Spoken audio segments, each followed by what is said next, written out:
Hello everyone. आज हम 12th class NCERT chemistry का चैप्टर नंबर 16 जिसका नाम केमिस्ट्री इन एवरीडे लाइफ है उसके थ्योरी पार्ट को डिस्कस करेंगे। तो सबसे पहले हम डिस्कस करेंगे व्हाट आर ड्रग्स, फिर क्लासिफिकेशन ऑफ ड्रग्स, फिर डिस्कस करेंगे ड्रग टारगेट इंटरेक्शन। इसमें हम डिस्कस करेंगे enzyme as drug targets, receptor as drug targets. फिर 16.3 में हम डिस्कस करेंगे therapeutic action of different classes of drug. तो इसमें आएगा आपका एंटासिड्स एंड एंटीहिस्टामिन्स। फिर हम डिस्कस करेंगे न्यूरोलॉजिकली एक्टिव ड्रग, इसमें आते हैं हमारे ट्रैंकुलाइजर एंड एनाल्जेसिक। फिर हम डिस्कस करेंगे एंटी माइक्रोबियल्स, इसमें आते हैं हमारे एंटीबायोटिक्स और आते हैं एंटीसेप्टिक एंड डिसइंफेक्टेंट्स। फिर हम डिस्कस करेंगे एंटी फर्टिलिटी ड्रग्स को। फिर 16.4 में आएगा केमिकल्स इन फूड, तो इसमें हम डिस्कस करेंगे आर्टिफिशियल स्वीटनिंग एजेंट को और डिस्कस करेंगे फूड प्रिजर्वेटिव्स को। फिर लास्ट में आएगा क्लींजिंग एजेंट, तो क्लींजिंग एजेंट में हम सोप्स को डिस्कस करेंगे एंड सिंथेटिक डिटर्जेंट को डिस्कस करेंगे। तो आइए one by one in term को हम डिस्कस करते हैं।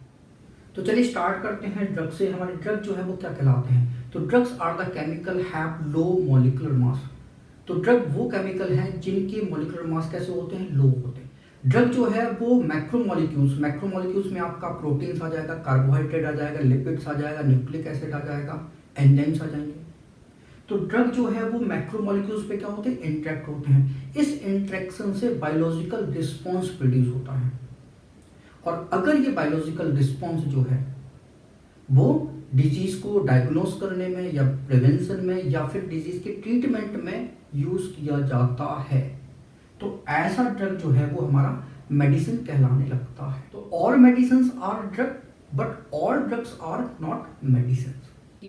फिर यहाँ पे एक टर्म आती है कीमोथेरेपी। तो कीमोथेरेपी मतलब वो केमिकल जिसका यूज हम किसी डिजीज के डायग्नोस में, प्रिवेंशन में, ट्रीटमेंट में करते हैं। तो ये जो प्रोसेस होती है उस प्रोसेस को हम बोलते हैं कीमोथेरेपी। तो ड्रग्स हमारे केमिकल होते हैं जिनका मोलर मास कितना होता है? 100 to 500 यूनिफाइड मास मतलब ग्राम पर मोल। इसका मतलब ये होता है। और ड्रग जो है हमारे मैक्रोमोलिक्यूल पे इंटरेक्ट होते हैं। तो मैक्रोमोलिक्यूल्स आपके क्या हो सकते हैं? आपका प्रोटीन्स हो सकता है, आपका एंजाइम्स हो सकता है, आपका कार्बोहाइड्रेट्स हो सकता है, आपका लिपिड्स हो सकता है और आपका न्यूक्लिक एसिड हो सकता है। तो ड्रग जो है वो हमारा क्या होगा? इन में से किसी भी एक मैक्रोमोलिक्यूल पे क्या होगा? अटैच हो जाएगा। अटैच होने पे क्या होगा? बायोलॉजिकल रिस्पॉन्स प्रोड्यूस होगा। तो इस अटैचमेंट से क्या होता है? Biological response.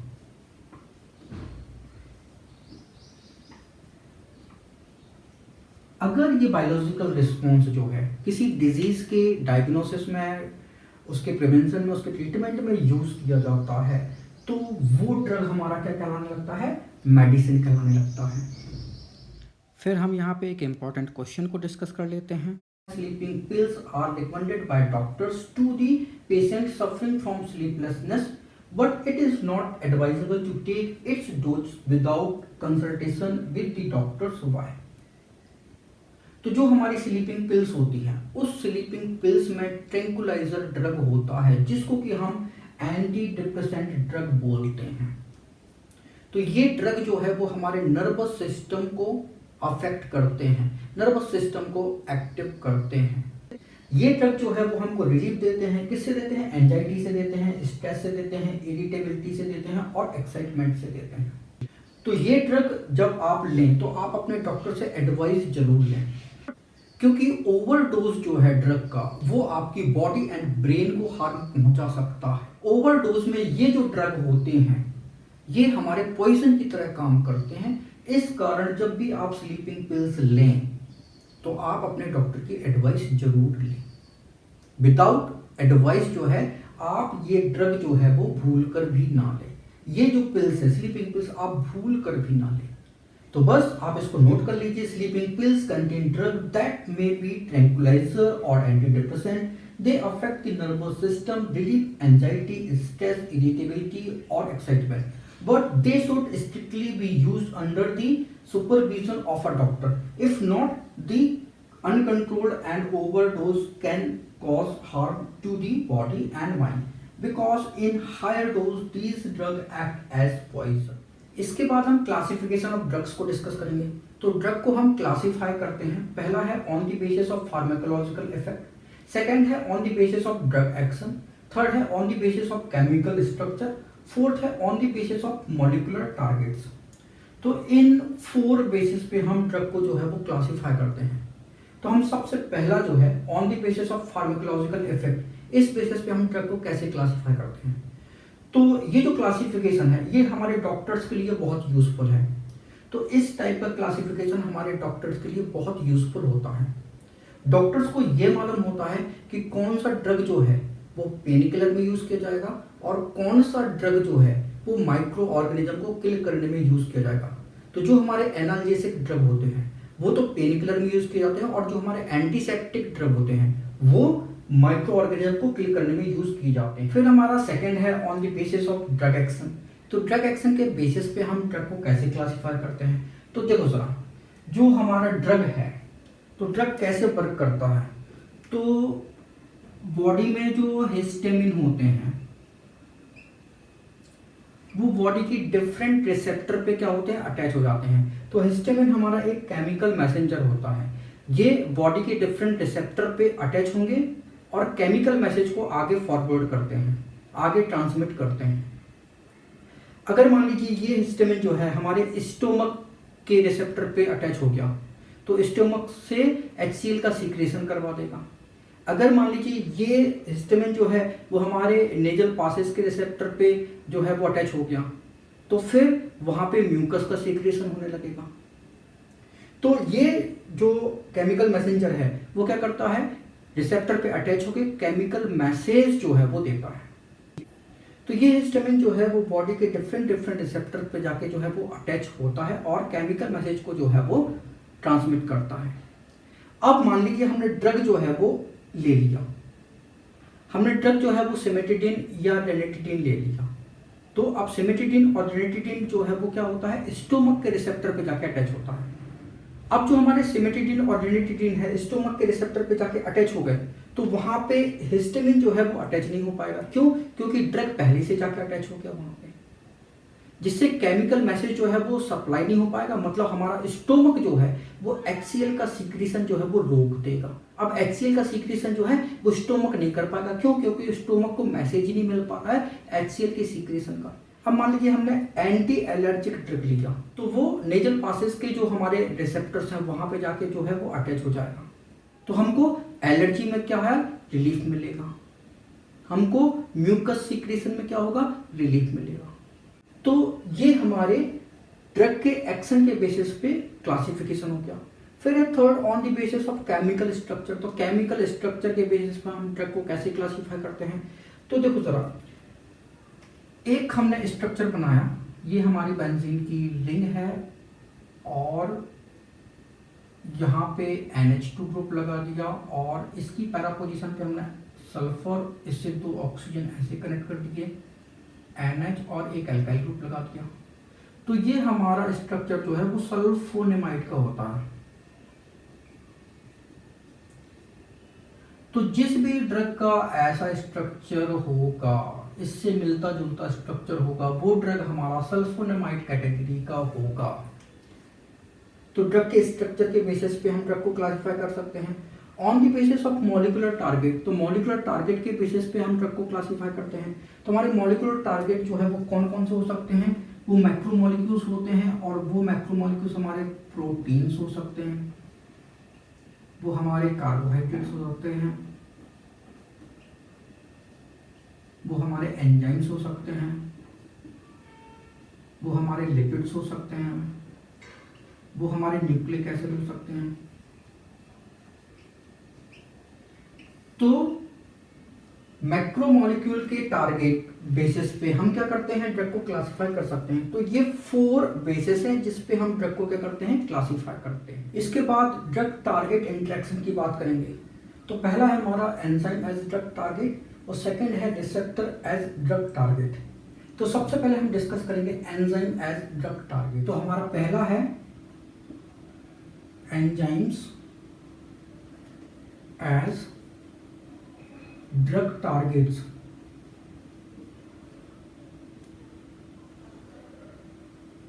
तो देखो जरा एंजाइम एज ड्रग टारगेट, तो इसमें होता क्या है। तो सपोज कि ये हमारा एंजाइम है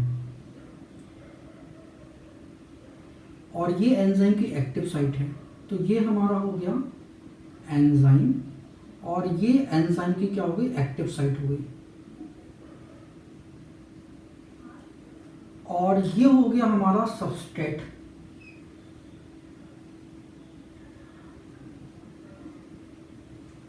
तो होता ये है कि सबस्ट्रेट जो है वो एंजाइम के एक्टिव साइट में जाके फंस जाता है। तो ये सबस्ट्रेट जो है वो एंजाइम के एक्टिव साइट में जो है फंसेगा। तो एंजाइम जो है वो केमिकल बॉन्ड के थ्रू जो है इस सबस्ट्रेट को बांधे रखता है। तो ये देखो ये सबस्ट्रेट हो गया,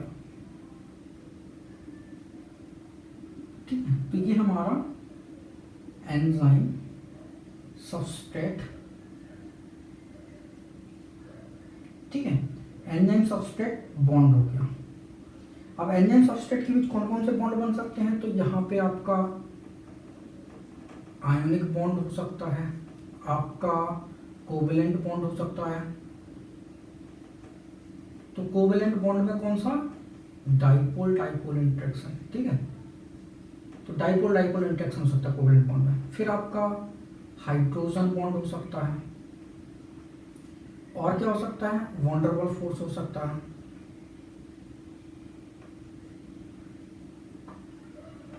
ठीक है, तो इनमें से कोई भी एक बॉन्ड जो है वो एंजाइम सबस्ट्रेट के बीच जो है वो रख सकता है। और जब एंजाइम सबस्ट्रेट के बीच बॉन्ड होगा तो फिर यहाँ पे केमिकल रिएक्शन होगी। अब ड्रग का काम क्या होता है, तो देखो जरा, ये हमारा एंजाइम है और ये एंजाइम की एक्टिव साइट है, ठीक है। और ये हमारा सबस्ट्रेट है और ड्रग हम बना दे रही है, ये हमारा ड्रग है, ठीक है। तो ड्रग जो है वो क्या होता है, इस एंजाइम के एक्टिव साइट में जाके फंस जाता है। मतलब कि सबस्ट्रेट इससे पहले फंसे, उसके पहले क्या होता है, ड्रग जो है वो आके फंस जाएगा। मतलब सबस्ट्रेट फंस नहीं पाएगा और ड्रग आके फंस जाएगा। तो ये क्या करता है, इस एक्टिव साइट को क्या कर दिया, उसने ब्लॉक कर दिया। अब सबस्ट्रेट आके फंस नहीं पाएगा तो केमिकल रिएक्शन हो नहीं पाएगी। तो यहाँ पे जो ड्रग जो है वो इनहिबिशन का काम करता है, ये रिएक्टिविटी को क्या कर रहा है, इनहिबिट कर रहा है। तो ये हमारा एंजाइम ड्रग हो गया,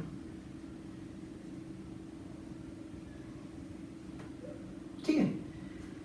फिर कुछ केस ऐसा होता है कि जहाँ पे ड्रग जो है वो एंजाइम की एक्टिव साइट में नहीं फंसता, किसी और जगह फंसता है। तो देखो जरा, ये हमारा एंजाइम है और ये उसकी एक्टिव साइट हो गई, और ड्रग जो है वो किसी दूसरी जगह फंसता है। तो वो दूसरी जगह का नाम क्या होता है, उसको हम एलोस्टेरिक साइट बोलते हैं, ठीक है। तो ये हमारा ड्रग हो गया।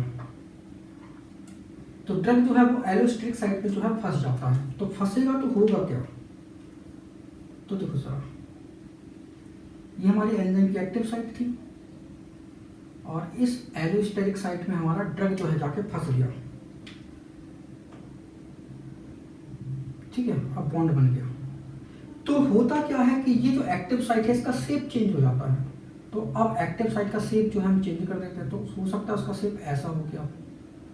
अब शेप हो गया चेंज, तो क्या होगा, अब वो सबस्ट्रेट आके इसमें फंस नहीं पाएगा। सबस्ट्रेट आके फंस नहीं पाएगा तो केमिकल रिएक्शन नहीं होगी। तो यहाँ भी केमिकल रिएक्शन को उसने इनहिबिट कर दिया, ठीक है। तो ये हमारा एंजाइम एज ड्रग टारगेट हो गया। इसके बाद हमारा सेकेंड है रिसेप्टर्स एज ड्रग टारगेट्स। तो एंजाइम की तरह रिसेप्टर्स भी हमारे प्रोटीन से बने होते हैं। तो रिसेप्टर प्रोटीन से बना होता है, एंजाइम भी हमारा प्रोटीन से बना होता है। रिसेप्टर्स जो है वो सेल मेम्ब्रेन के बीच में धंसा रहता है। तो देखो जरा, तो रिसेप्टर हमारा होता कैसा है, तो ये एक रिसेप्टर है ये उसकी बाइंडिंग साइट है, ठीक है। और ये सेल मेम्ब्रेन हम बना दे रहे हैं, तो ये हम आउटर मेम्ब्रेन बना रहे हैं,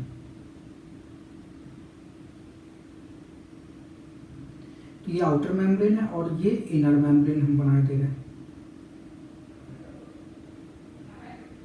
तो ये हमारी हो गई सेल मेम्ब्रेन,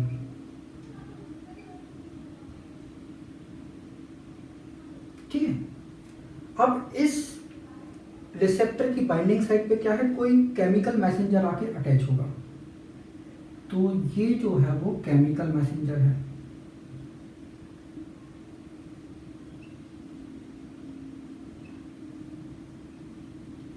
तो केमिकल मैसेंजर जो है इस रिसेप्टर की साइड पे क्या होगा, अटैच होगा, तो रिसेप्टर का शेप जो है वो चेंज हो जाता है। तो देखो जरा, हम केवल रिसेप्टर बना दे रहे हैं, सेल मेम्ब्रेन नहीं बनाएंगे, ठीक है। तो ये हमारा रिसेप्टर है, जैसे ही केमिकल मैसेंजर इस पर अटैच हुआ तो रिसेप्टर का जो बॉटम साइड है उसका शेप चेंज हो गया, अब वो ऐसा हो गया, पहले फ्लैट था अब ओवल शेप हो गया। तो क्या होगा, मैसेज जो है वो रिलीज होना स्टार्ट हो जाएंगे। तो मैसेज जो है वो एक न्यूरॉन से दूसरे न्यूरॉन में जो है वो ट्रांसफर होंगे।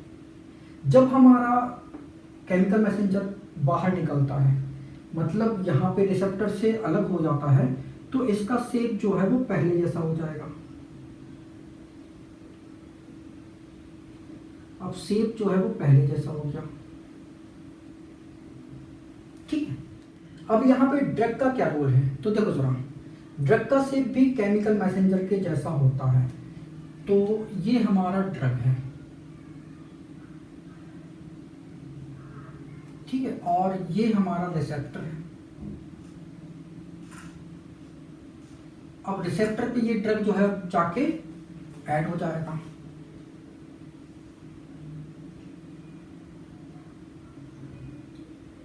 ठीक है। ड्रग जाके अटैच कर दिया हमने, ये अटैच कर दिया हमने। अब बाइंडिंग साइट को ड्रग ने क्या कर दिया, ब्लॉक कर दिया। अब केमिकल मैसेंजर इस पे अटैच नहीं हो पाएगा, इस पे केमिकल मैसेंजर अटैच नहीं होगा तो मैसेज आगे ट्रांसफर नहीं होगा। तो ऐसा ड्रग जो कि रिसेप्टर की बाइंडिंग साइट को ब्लॉक कर दे, जो कि केमिकल मैसेज को क्या कर दे, स्टॉप कर दे, तो ऐसे ड्रग को हम बोलते हैं, ये जो ड्रग है इसको हम बोलते हैं एंटेगोनिस्ट। ये हमारा एंटेगोनिस्ट कहलाता है। फिर कभी कभी ऐसा होता है कि ऐसे ह्यूमन बॉडी जिसमें केमिकल मैसेंजर की कमी होती है, अब वहाँ पे मैसेज जो है वो प्रॉपर जो है वो ट्रांसफर नहीं किए जा रहे हैं, तो फिर हम कुछ ड्रग का यूज करते हैं जो कि केमिकल मैसेंजर की तरह बिहेव करते हैं। तो देखो जरा, अगर मान लीजिए कि ये जो हमारा ड्रग है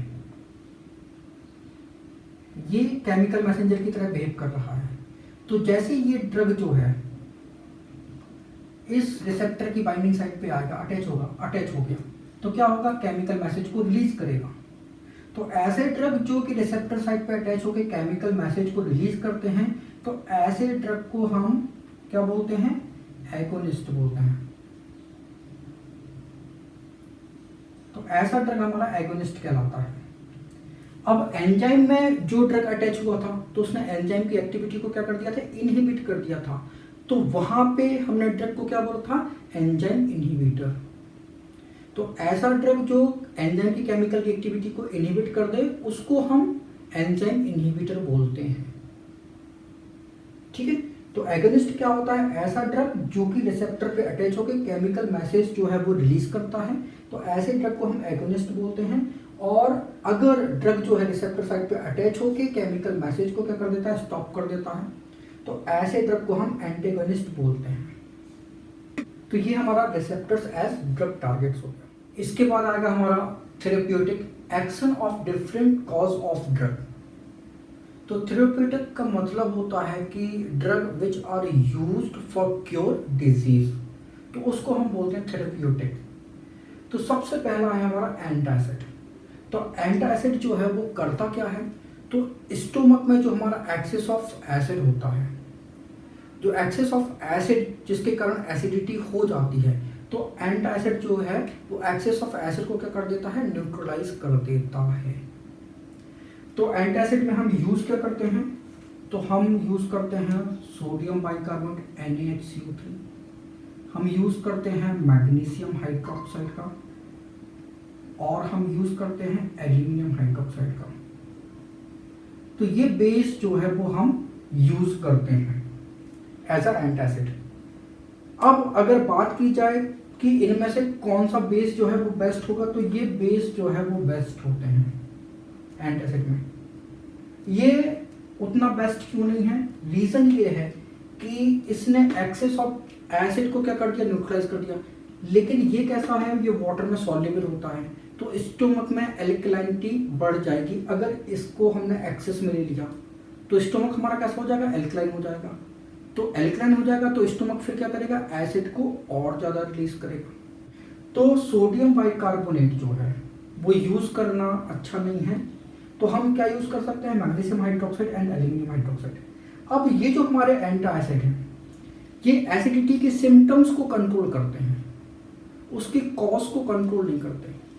तो अगर हम चाहते हैं कि हम एसिडिटी के कॉज को कंट्रोल करें तो हमें फिर मेडिसिन लेनी पड़ेगी, हमें ड्रग यूज़ करना पड़ेंगे। तो हमारे जो ड्रग हैं वो 2 ड्रग हम यूज़ करते हैं। तो वो कॉमन ड्रग कौन कौन से हैं, एक तो है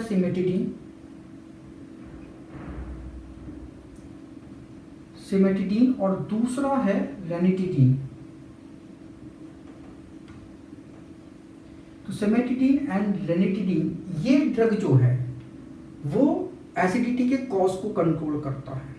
अब ये कैसे कंट्रोल करता है, तो देखो जरा, सपोज कि ये हमारा स्टोमक का रिसेप्टर है, तो ये रिसेप्टर जो है वो स्टोमक का रिसेप्टर है, ठीक है। अब ये सिमेटिडीन ड्रग जो है, तो ये सिमेटिडीन ड्रग का सपोज कि ये स्ट्रक्चर ऐसा है, ठीक है। तो ये हमारा रिसेप्टर है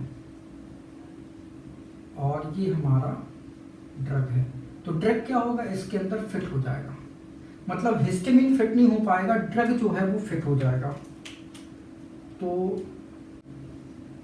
ड्रग जो है वो यहाँ पे फिट हो जाएगा, तो हम ड्रग को फिट कर देते हैं। अब ड्रग जो है वो फिट हो जाएगा तो फिर क्या होगा, यहाँ पे जो केमिकल मैसेंजर है, ये जो केमिकल मैसेंजर है जो कि रिसेप्टर से अटैच होकर मैसेज को रिलीज करता है, ये केमिकल मैसेंजर को हम क्या बोलते हैं, हिस्टामिन बोलते हैं, ठीक है। ये हमारा केमिकल मैसेंजर क्या कहलाता है, हिस्टामिन कहलाता है। तो अब चूंकि यहाँ पे ड्रग फिट हो गया तो हिस्टामिन यहाँ पे फिट नहीं हो पाएगा, तो मैसेज जो है वो रिलीज नहीं होगा। अब मैसेज रिलीज नहीं होगा मतलब स्टोमक जो है वो एसिड को रिलीज नहीं करेगा। तो अगर एसिडिटी रेगुलर रहती है, कंटिन्यू रहती है, तो फिर हमको अल्सर भी हो सकता है। तो एसिडिटी के प्रिवेंशन में हम जो मेडिसिन यूज़ करते हैं उनके नाम रेनिटिडीन थे और सिमेटिडीन थे। तो रेनिटिडीन का हमने R ले लिया एंड सिमेटिडीन का हमने C ले लिया। तो RC मतलब रामचंद्र। तो जब भी आपको एसिडिटी हो तो रामचंद्र जी का नाम लो तो आपकी एसिडिटी खत्म हो जाएगी। मतलब राम मतलब रेनिटिडीन ले लो या C मतलब सिमेटिडीन ले लो। तो रेनिटिडीन एंड सिमेटिडीन मेडिसिन जो है वो आप यूज़ करोगे तो एसिडिटी जो है वो खत्म हो जाएगी। या फिर राइट चॉइस, आपकी चॉइस कैसी होनी चाहिए, राइट होनी चाहिए। तो राइट चॉइस मतलब रेनिटिडीन एंड सिमेटिडीन। तो ऐसे हम इन मेडिसिन को याद रख सकते हैं। तो एंटासिड के बाद आता है हमारा एंटी हिस्टामिन। तो एंटी हिस्टामिन क्या कहलाता है, तो देखो जरा, हिस्टामिन तो आप समझते हो क्या होता है। तो हिस्टामिन जो है वो हमारा क्या होता है, केमिकल मैसेंजर होता है। ये हिस्टामिन जो है जब रिसेप्टर पे अटैच होता है, रिसेप्टर के साथ बाइंड होता है, तो क्या होता है, केमिकल मैसेज जो है वो रिलीज होता है। तो मैसेज जो है वो कौन रिलीज करता है, वो हिस्टामिन रिलीज करता है। तो जब हिस्टामिन जो है स्टोमक की वॉल वाले रिसेप्टर पे कनेक्ट हुए थे तो वहां पे उसने क्या किया था, HCl को रिलीज किया था और पेप्सिन को रिलीज किया था। लेकिन जो हिस्टामिन स्टोमक के ऊपर के रिसेप्टर पे अटैच होते हैं और स्टोमक से नीचे वाले ऑर्गन के रिसेप्टर पे अटैच होते हैं, मतलब स्टोमक के ऊपर ब्रोंकाई है और स्टोमक के नीचे जो है वो इंटेस्टाइन है। तो वहां पे ये क्या करते हैं, वहां पे मसल्स को कॉन्ट्रैक्ट करते हैं और रिलैक्स करते हैं। तो हिस्टामिन का काम क्या हो गया, तो जो हिस्टामिन स्टोमक के ऊपर और नीचे वाले ऑर्गन के रिसेप्टर पे अटैच होते हैं। वो क्या करते हैं, वो मसल्स को क्या करते हैं, कॉन्ट्रैक्ट करते हैं एंड रिलैक्स करते हैं। कुछ हिस्टामिन जो है वो ब्लड वेसल्स के रिसेप्टर पे भी कनेक्ट होते हैं, जो कि ब्लड प्रेशर को कंट्रोल करते हैं। कुछ हिस्टामिन जो है वो नेजल पासेस के रिसेप्टर पे कनेक्ट होते हैं, जिस कारण कॉमन कोल्ड होता है और क्या होता है, एलर्जी होती है। तो कॉमन कोल्ड और एलर्जी को कंट्रोल करने के लिए हम जो ड्रग यूज करते हैं उन ड्रग को हम एंटीहिस्टामिन बोलते हैं। तो एंटीहिस्टामिन समझ में आ गया किसको बोलते हैं। तो कॉमन कोल्ड और एलर्जी को कंट्रोल करने के लिए हम जिस ड्रग का यूज करते हैं उनको हम एंटीहिस्टामिन ड्रग बोलते हैं। और ये एंटीहिस्टामिन के हमारे एग्जाम्पल हैं डेमिटेप। तो डेमिटेप जो है वो हमारा एक एंटीहिस्टामिन होगा, इसी को हम बोलते हैं डेमिटेन। डेमिटेप हमारा क्या कहलाता है, डेमिटेन कहलाता है। ठीक है, यही हमारा ब्रोमोफिनाइल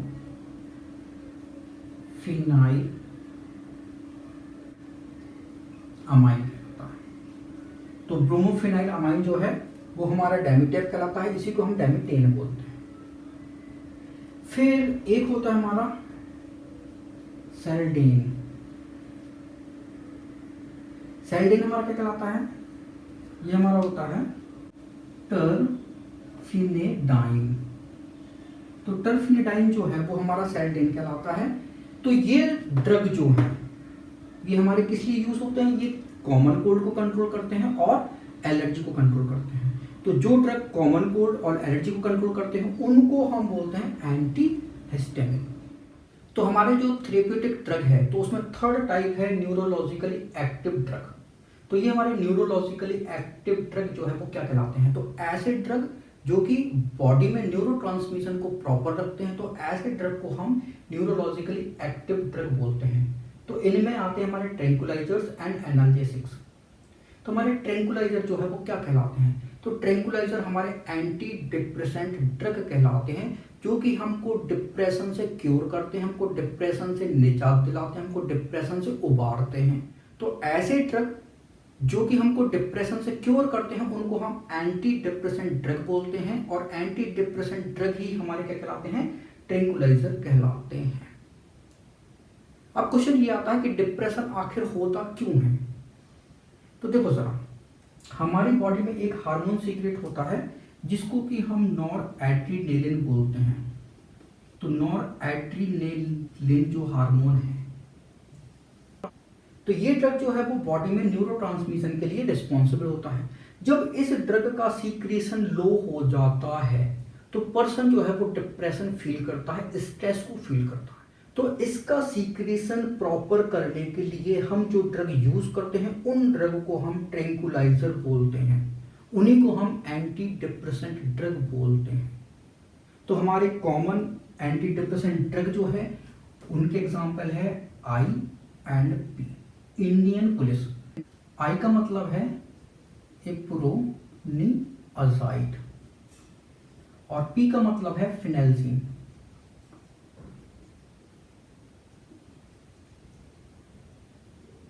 तो ये ड्रग जो है वो हमारे एंटी डिप्रेसेंट ड्रग कहलाते हैं। अगर मान लीजिए हमको माइल्ड स्ट्रेस हुआ है तो फिर हम जो ड्रग यूज करते हैं वो कहलाते हैं CME। सी मतलब होता है क्लोर डाइएज़ोऑक्साइड, M मतलब होता है मेप्रोबेमेट और E मतलब होता है इक्विनिल। तो ये हमारे नॉन हिप्नोटिक ड्रग कहलाते हैं। तो ये ड्रग जो है वो नॉन हिप्नोटिक ड्रग कहलाते हैं। तो ये हमारे नॉन हिप्नोटिक ड्रग कहलाते हैं। तो ये माइल्ड स्ट्रेस में ये यूज किए जाते हैं। कुछ ड्रग जो है वो हमारे हिप्नोटिक ड्रग कहलाते हैं, जो कि स्लीपिंग पिल्स में हम यूज करते हैं। तो देखो जरा, ये जो हिप्नोटिक ड्रग हैं तो हिप्नोटिक ड्रग जो है उनको हम बार्बिचुरेट बोलते हैं। तो उनको हम बार्बिचुरेट ड्रग बोलते हैं। इनको बार्बिचुरेट ड्रग इसलिए बोला जाता है क्योंकि ये बार्बिचुरिक एसिड के डेरिवेटिव्स होते हैं। तो हमारा बार्बिचुरिक एसिड क्या कहलाता है? तो देखो जरा, हमने एक ये रिंग बनाई, यहाँ पे डबल बॉन्ड O, यहाँ पे डबल बॉन्ड O, यहाँ पे डबल बॉन्ड O, मतलब यहाँ पे कार्बन है, यहाँ कार्बन है, यहाँ कार्बन है। इधर पे हम NH लगा देते हैं और इधर पे हम NH ग्रुप लगा देते हैं। ठीक है। अब ये जो कार्बन है, इस कार्बन से अगर दो इथाइल ग्रुप जुड़े हों, C2H5 और C2H5, तो ये हमारा कहलाता है वेरोनल। तो ये हमारा वेरोनल कहलाता है। अगर हमने यहाँ पे दो इथाइल ग्रुप की जगह दो फिनाइल ग्रुप जोड़ दिए, C6H5 और C6H5, तो ये हमारा कहलाएगा लुमिनल। ठीक है। तो चूंकि ये ड्रग हमारे कैसे होते हैं, बार्बिचुरिक एसिड के डेरिवेटिव होते हैं, तो इनको हम बार्बिचुरेट ड्रग बोलते हैं, जो कि हिप्नोटिक ड्रग कहलाते हैं। स्लीपिंग पिल्स में यही ड्रग जो है वो यूज किए जाते हैं। तो हिप्नोटिक ड्रग के जो हमारे एग्जाम्पल हैं, वेरोनल, वेलियम और सेरोटोनिन। तो ये ड्रग जो है वो हमारे क्या कहलाते हैं, ये हिप्नोटिक ड्रग कहलाते हैं। तो देखो जरा, अब इनको हम कैसे याद रखेंगे। तो आईपी मतलब इंडियन पुलिस, CME जब क्रिकेट मैच में इनकी ड्यूटी लगती है तो वो क्या करते हैं, क्रिकेट मैच को एंजॉय करते हैं। और क्रिकेट मैच में किसको एंजॉय करते हैं, VVS। तो VVS लक्ष्मण जो है उनकी बैटिंग को एंजॉय करते हैं। राइट। तो इंडियन पुलिस क्रिकेट मैच को एंजॉय करती है, किसकी बैटिंग को, VVS की बैटिंग को एंजॉय करती है। तो ये हमारे ट्रैंक्विलाइजर हो गए। तो अब हम इसकी डेफिनेशन देख लेते हैं। The chemical substances used for the treatment of stress, mild and severer mental disease are called tranquillisers. They are also called psychotherapeutic drug and also known as anti depressant drug. इसके बाद हमारा second है analgesic. तो analgesic को हम pain killer बोलते हैं, इसी को हम पेन रिलीवर बोलते हैं। एनाल्जेसिक हमारे टू टाइप के होते हैं, narcotic and non narcotic. Narcotic को हम एडिक्टिव ड्रग बोलते हैं, नॉन नार्कोटिक को हम नॉन एडिक्टिव ड्रग बोलते हैं। अब क्वेश्चन ये आता है कि बॉडी में पेन जो है वो कैसे जनरेट होता है। तो देखो जरा, जब हमारी बॉडी में प्रोस्टाग्लैंडिन्स केमिकल जो है वो सिंथेसिस होता है, तो प्रोस्टाग्लैंडिन्स, अगर इस केमिकल का सिंथेसिस हमारी बॉडी करती है तो ये केमिकल क्या करता है, जो बॉडी टिश्यू है, तो बॉडी टिश्यू में इन्फ्लेमेशन को क्या करता है, स्टिमुलेट करेगा, जिस कारण बॉडी में पेन जनरेट होता है। ठीक है। तो बॉडी में इन्फ्लेमेशन के कारण जो है वो पेन जो है वो जनरेट होता है। तो फिर हम क्या करते हैं, ये ड्रग यूज करते हैं। Narcotic and non narcotic drug का यूज किया जाता है। तो जो हमारे नार्कोटिक ड्रग हैं, तो ये हमारे कहलाते हैं MCH, माई क्यूट हार्ट। मतलब M मतलब मॉर्फिन से है, C मतलब कोडीन से है और H मतलब हीरोइन से है। तो ये जो हमारे ड्रग हैं ये हमारे नार्कोटिक ड्रग कहलाते हैं। ये हमको रिलीफ देते हैं, कार्डियक पेन से, हमको हेडेक से, हमको प्रेगनेंसी पेन से। लेकिन इन ड्रग का यूज करने से हम बचते हैं। क्यों? क्योंकि ये ड्रग जो है वो एडिक्टिव नेचर के होते हैं। अगर इनको हमने कंटिन्यू लिया तो फिर इसकी हैबिट जो है हमारी बॉडी में पड़ जाती है, इसकी लत जो है वो लग जाती है।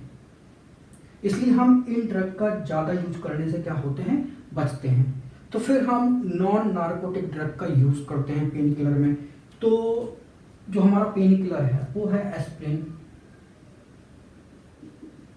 तो ये जो एस्प्रिन है ये हमारा पेन किलर है और ये हमारा एंटी ब्लड कोएगुलेटिंग एजेंट भी कहलाता है। इस कारण ये जो हमारा एनाल्जेसिक है, आप इसको हार्ट अटैक में भी यूज कर सकते हो। क्यों? क्योंकि ये ब्लड क्लॉटिंग को रोकता है। तो तो एस्पिरिन का हम बहुत ज़्यादा यूज़ करते हैं, तो कार्डिक पेन में आप यूज़ कर सकते हो, कैंसर पेन में यूज़ कर सकते हो, जो आपकी प्रेगनेंसी पेन है उसमें भी यूज़ कर सकते हो, हेडेक में भी यूज़ कर सकते हो। लेकिन अगर इसका ओवरडोज हो जाए तो इसके साइड इफ़ेक्ट भी होते हैं। ये लीवर को डैमेज कर सकता है, ये स्टोमक को डैमेज कर सकता है। स्टोमक में तो इसके कारण ब्लड का सिक्रीशन भी होने लगता है, ठीक है। तो इसकी जगह फिर हम दूसरे नॉन नार्कोटिक ड्रग का यूज़ करते हैं। तो दूसरे नॉन नार्कोटिक ड्रग जैसे कि आपका नोवाल्जिन बहुत फेमस है, एंड नेप्रॉक्सिन। तो इन ड्रग का आप यूज़ कर सकते हो एस्पिरिन की जगह। तो ये हमारा एनाल्जेसिक हो गया। इसके बाद हमारे फोर्थ टाइप के ड्रग जिनको कि हम एंटी माइक्रोबियल ड्रग बोलते हैं। तो एंटी माइक्रोबियल ड्रग जो है वो क्या कहलाते हैं? तो ऐसे ड्रग जो कि माइक्रो ऑर्गेनिज्म द्वारा होने वाली डिजीज को क्योर करने में यूज़ किए जाते हैं, तो ऐसे ड्रग को हम एंटी माइक्रोबियल ड्रग बोलते हैं।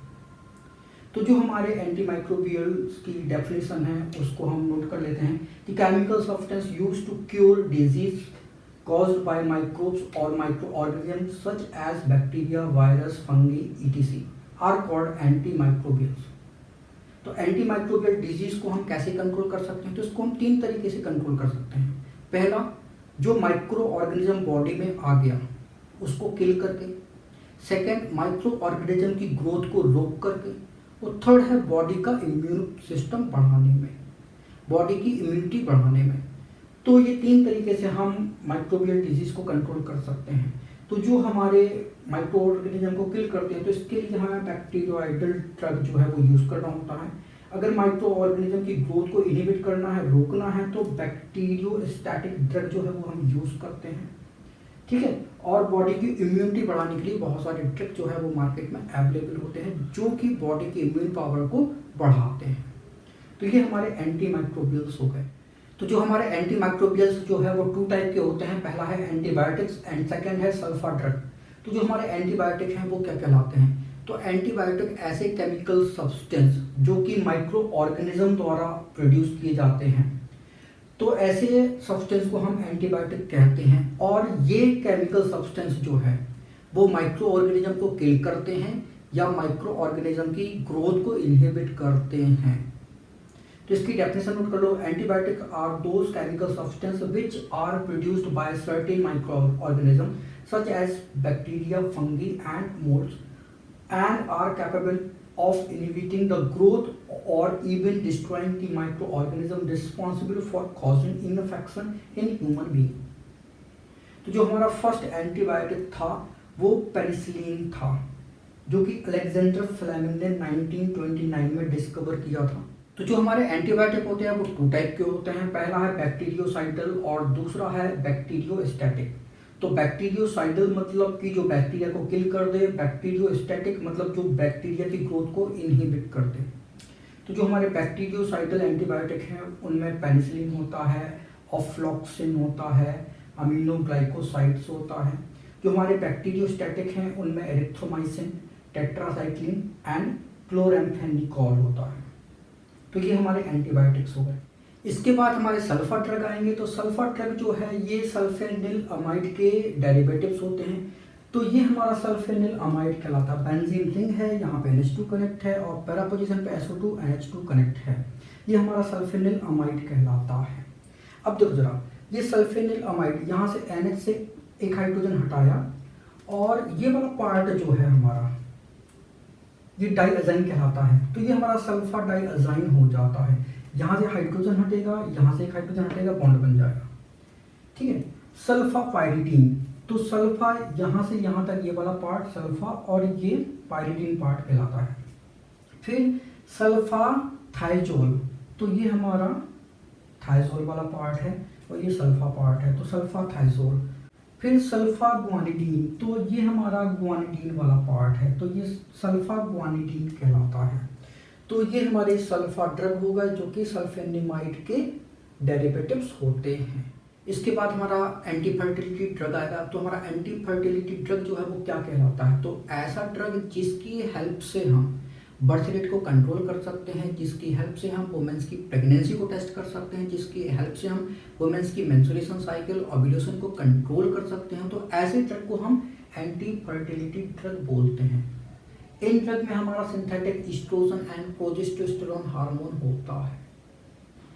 तो जो हमारा पहला ड्रग है ये हमारा नॉरएथिनड्रोन है, ये हमारा सिंथेटिक प्रोजेस्टेरोन हार्मोन का डेरिवेटिव है। और जो हमारा सेकेंड ड्रग है एथिनाइल ईस्ट्रेडियोल, ये हमारा एस्ट्रोजन हार्मोन का डेरिवेटिव है, लेकिन इस ड्रग का यूज़ हम प्रोजेस्टेरोन हार्मोन्स के कॉम्बिनेशन के साथ करते हैं। तो ये हमारा एंटी फर्टिलिटी ड्रग हो गया। तो जो हमारे एंटीसेप्टिक है वो डिसइंफेक्टेंट से कैसे डिफरेंट होते हैं, तो देखो जरा यहां पे हम लिख लेते हैं एंटीसेप्टिक। तो ये एंटीसेप्टिक्स है और यहां पे हम लिख लेते हैं डिसइंफेक्टेंट्स।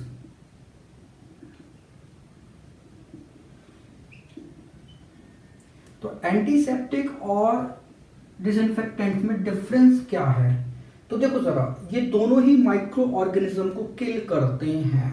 तो एंटीसेप्टिक ये करता है किल माइक्रो ऑर्गेनिज्म,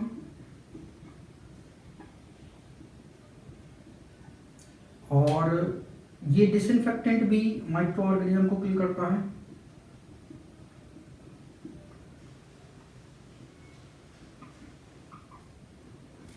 तो दोनों में डिफरेंस क्या है, तो जो एंटीसेप्टिक है ये हमारे माइक्रो ऑर्गेनिज्म को किल करता है, तो ह्यूमन बॉडी के माइक्रो ऑर्गेनिज्म को किल करता है। ठीक है, तो ये हमारा जो बॉडी है लिविंग बॉडी के माइक्रो ऑर्गेनिज्म को किल करता है, और ये जो है नॉन लिविंग, तो नॉन लिविंग बॉडी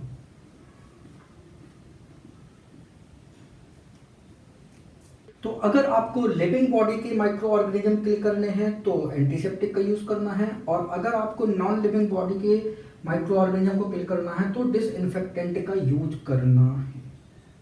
एक तो हमारा ये डिफरेंस हो गया। दूसरा डिफरेंस क्या है, तो पहला डिफरेंस तो हमारा ये हो गया।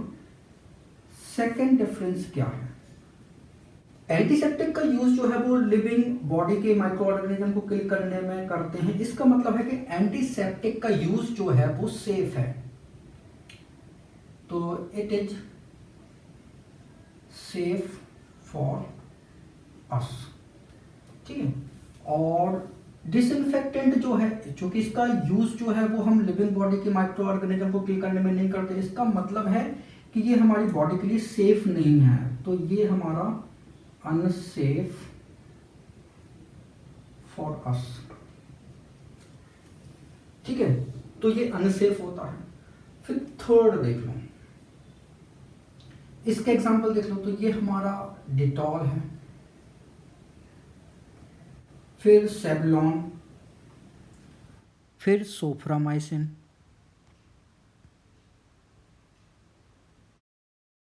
ठीक है, फिर फ्यूरासिन।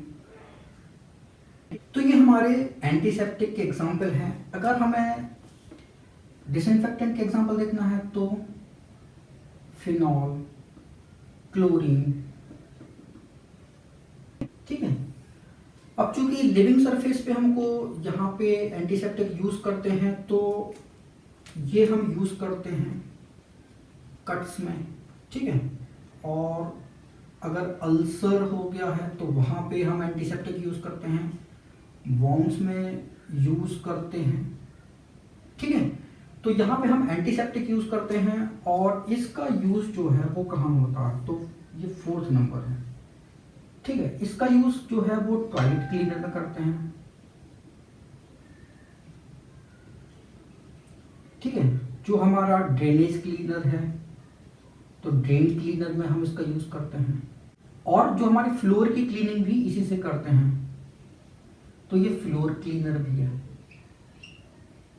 ठीक है, तो ये हमारा बेसिक डिफरेंस है disinfectant and antiseptic. Name a substance which can be used as an antiseptic as well as disinfectant. तो देखो जरा, जो हमारा फिनॉल है, तो फिनॉल हमारा जो है वो एंटीसेप्टिक भी होता है और डिसइंफेक्टेंट भी होता है। तो फिनॉल मतलब बेंजीन की रिंग पे आप OH ग्रुप लगा दो तो ये हमारा फिनॉल हो गया। तो ये एंटीसेप्टिक की तरह बिहेव कब करता है, जब इसका हम 0.2% सोल्यूशन यूज करें। तो फिनॉल का 0.2% सोल्यूशन जो है वो क्या होता है, वो होता है हमारा एंटीसेप्टिक। और फिनॉल का 1% सोल्यूशन जो है, तो 1% सोल्यूशन ऑफ फिनॉल ये हमारा क्या होता है, ये डिसइंफेक्टेंट होता है।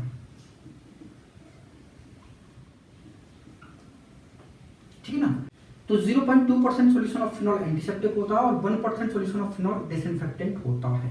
इसके बाद हमारा क्वेश्चन नंबर 16.13 है, what are the main constituent of Dettol. तो डिटॉल के हमें मेन कॉन्स्टिट्यूएंट जो है वो बताने हैं। तो डिटॉल के मेन कॉन्स्टिट्यूएंट होते हैं क्लोरोजाइलिनोल, क्लोरोजाइलिनोल होता है और होता है टरपाइनियोल। ठीक है, तो क्लोरोजाइलिनोल और टरपाइनियोल जो है वो हमारे डिटॉल के मेन कॉन्स्टिट्यूएंट होते हैं। तो अब इनके हम फॉर्मूला देख लेते हैं। तो क्लोरोजाइलिनोल मतलब ये ऐसी बेंजीन की रिंग है, यहाँ पे OH है, यहाँ पे Cl, यहाँ पे CH3 और यहाँ पे CH3। तो ये हमारा क्लोरोजाइलिनोल हो गया। और टरपाइनियोल जो है वो देखो जरा, ये हमारा साइक्लोहेक्सीन है। तो ये साइक्लोहेक्सीन हो गया, यहाँ पे हमने मिथाइल ग्रुप लगाया, यहाँ पे एक C कार्बन है और इससे 3 ग्रुप जो है वो लगाने हैं। 2 ग्रुप तो CH3 हैं और 1 ग्रुप जो है वो OH। तो ये हमारे मेन कॉन्स्टिट्यूएंट जो है वो डिटॉल के हो गए। इसके बाद हमारा क्वेश्चन नंबर 16.14 है, what is tincture iodine, what is its use. तो टिंचर आयोडीन हमारा क्या कहलाता है, तो 2 to 3% solution of iodine prepared in ethanol and water is known as tincture of iodine. तो जब हम आयोडीन की ग्रेन्यूल जो है उसका 2 to 3% सोल्यूशन जो है वो हम इथेनॉल वाटर मिक्सचर में प्रिपेयर करते हैं, तो ये मिक्सचर हमारा टिंचर ऑफ आयोडीन कहलाता है। और ये हमारा पावरफुल एंटीसेप्टिक होता है। तो it is used as powerful antiseptic for wound. तो वुंड में जो है हम एंटीसेप्टिक की तरह इस मिक्सचर का यूज करते हैं। तो जो हमारे आर्टिफिशियल स्वीटनिंग एजेंट हैं वो क्या करते हैं, वो फूड को स्वीटन करते हैं। जो हमारा फूड है, जो हमारा भोजन है उसको मीठा करता है, ये हमारा आर्टिफिशियल स्वीटनिंग एजेंट होता है। अब यार आर्टिफिशियल स्वीटनिंग एजेंट की हमको ज़रूरत क्यों पड़ी जब हमारे पास नेचुरल स्वीटनर है। तो नेचुरल स्वीटनर जो है वो हमारा क्या कहलाता है, वो शुगर कहलाता है,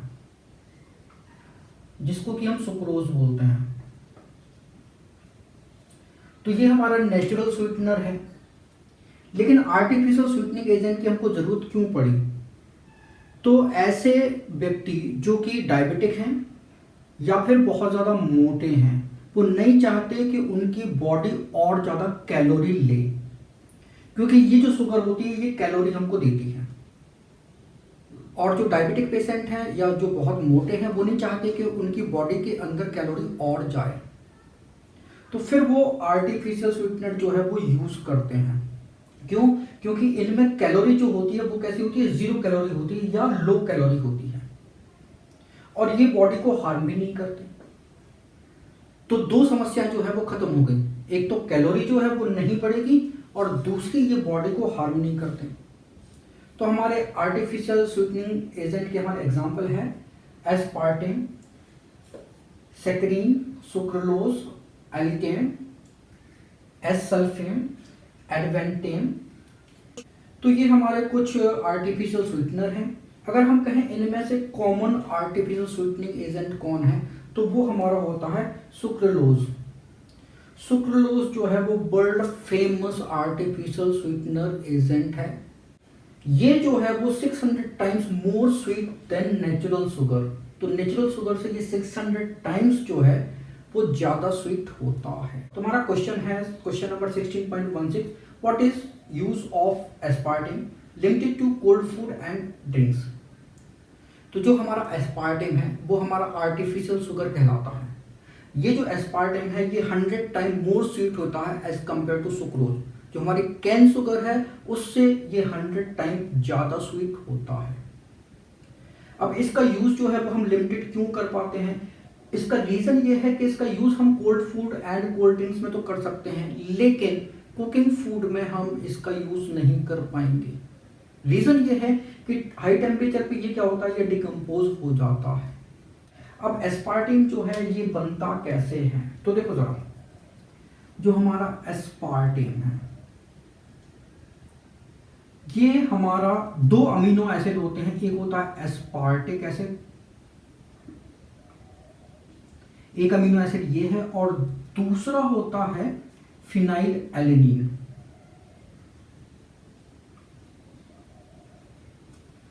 तो फिनाइल एलेनिन का जो मिथाइल ईस्टर है उसके कॉम्बिनेशन से ये जो है वो एस्पार्टेम बना है। तो phenyl alanine of methyl Easter.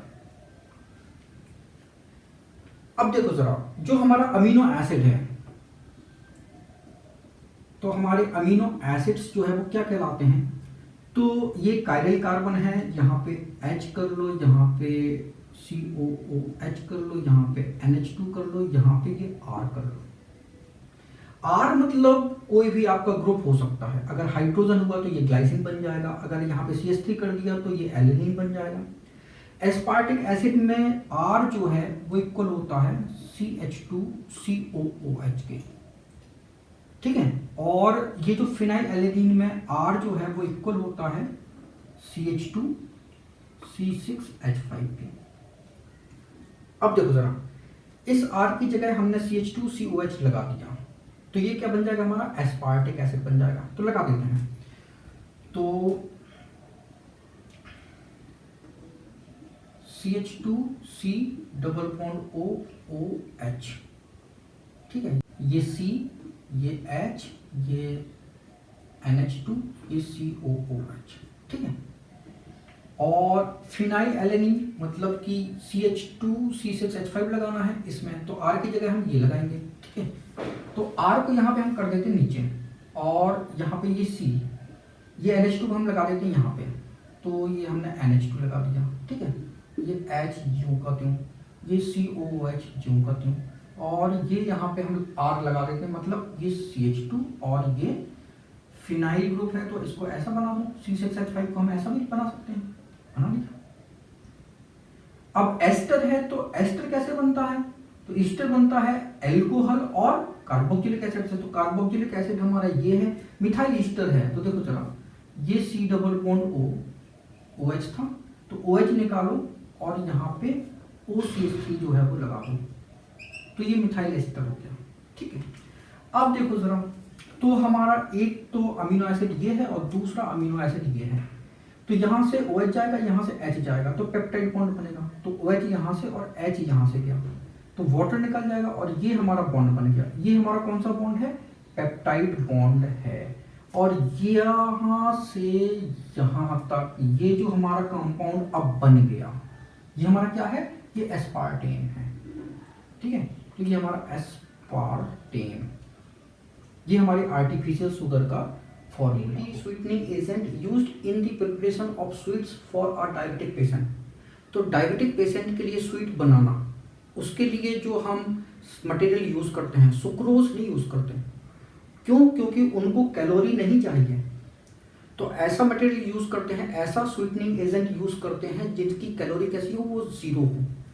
तो यहाँ पे हम हमारे जो स्वीटनिंग एजेंट होते हैं, आर्टिफिशियल स्वीटनिंग एजेंट, तो सैकरीन यूज़ करते हैं और हम सुक्रेलोज यूज़ करते हैं। तो ये तो हमारे आर्टिफिशियल स्वीटनिंग एजेंट जो हैं वो डायबिटिक पेशेंट के लिए स्वीट बनाने में हम यूज़ करते हैं। इसकी स्वीटनिंग कैपेसिटी जो है वो 550 टाइम्स मोर देन सुक्रोज, और इसकी कैपेसिटी जो है वो 600 times more sweet than sucrose. तो जो हमारी शुगर है, सुक्रोलोज जो है वो 600 टाइम्स मोर स्वीट होता है, और सैकरीन जो है वो 550 टाइम्स मोर स्वीट होता है। अब हमारे दो और आर्टिफिशियल स्वीटनिंग एजेंट होते हैं, एक होता है एस्पार्टिन और एक होता है एलिटेम। इन दोनों का यूज जो है वो हम डायबिटिक पेशेंट की जो मिठाई है उसको बनाने में नहीं करते, इसका यूज नहीं करते, इसका यूज नहीं करते। रीजन ये है कि ये टेम्परेचर पे जो है वो डिकम्पोज हो जाता है, ठीक है। तो हाई टेम्परेचर पे ये क्या हो जाएगा, डिकम्पोज हो जाएगा, तो इसलिए एस्पार्टिम का यूज नहीं करते। और एलिटिम का यूज इसलिए नहीं करते क्यों, क्योंकि इसकी स्वीटनेस जो है वो 2000 टाइम्स मोर देन शुगर, तो इसकी स्वीटनेस को कंट्रोल करना डिफिकल्ट है, इस कारण एलिटेम का यूज नहीं करते।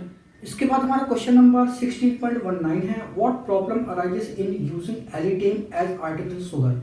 तो जो हमारा एलिटेम आर्टिफिशियल शुगर है उसके यूज में क्या प्रॉब्लम है। तो देखो जरा, जो हमारा एलिटेम शुगर है, तो एलिटेम ये हमारा आर्टिफिशियल शुगर है, ये जो आपका केन शुगर है, केन शुगर से 2000 टाइम्स जो है वो कैसा है, मोर स्वीट है। तो केन शुगर से ये 2000 टाइम्स जो है वो मोर स्वीट है, इस कारण एलिटेम का यूज जो है वो हम कम करते हैं। व्हाट आर फूड प्रिजर्वेटिव्स, तुम्हारे फूड प्रिजर्वेटिव्स जो है वो क्या कहलाते हैं।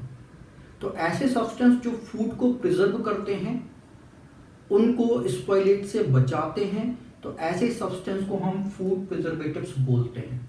तो देखो जरा, सपोज कि ये हमारा जो है एक फूड है, फूड मटेरियल है, और अगर इस फूड पे जो है वो बैक्टीरिया की ग्रोथ हुई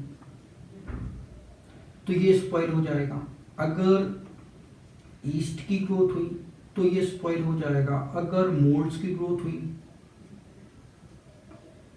तो भी ये स्पॉइल हो जाएगा।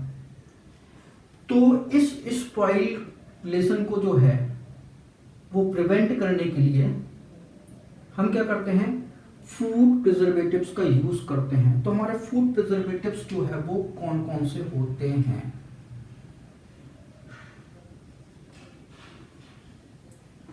ठीक है, तो देखो जरा, जो हमारा शुगर है ये फूड प्रिजर्वेटिव की तरह हम यूज करते हैं। जो हमारा कॉमन सॉल्ट है,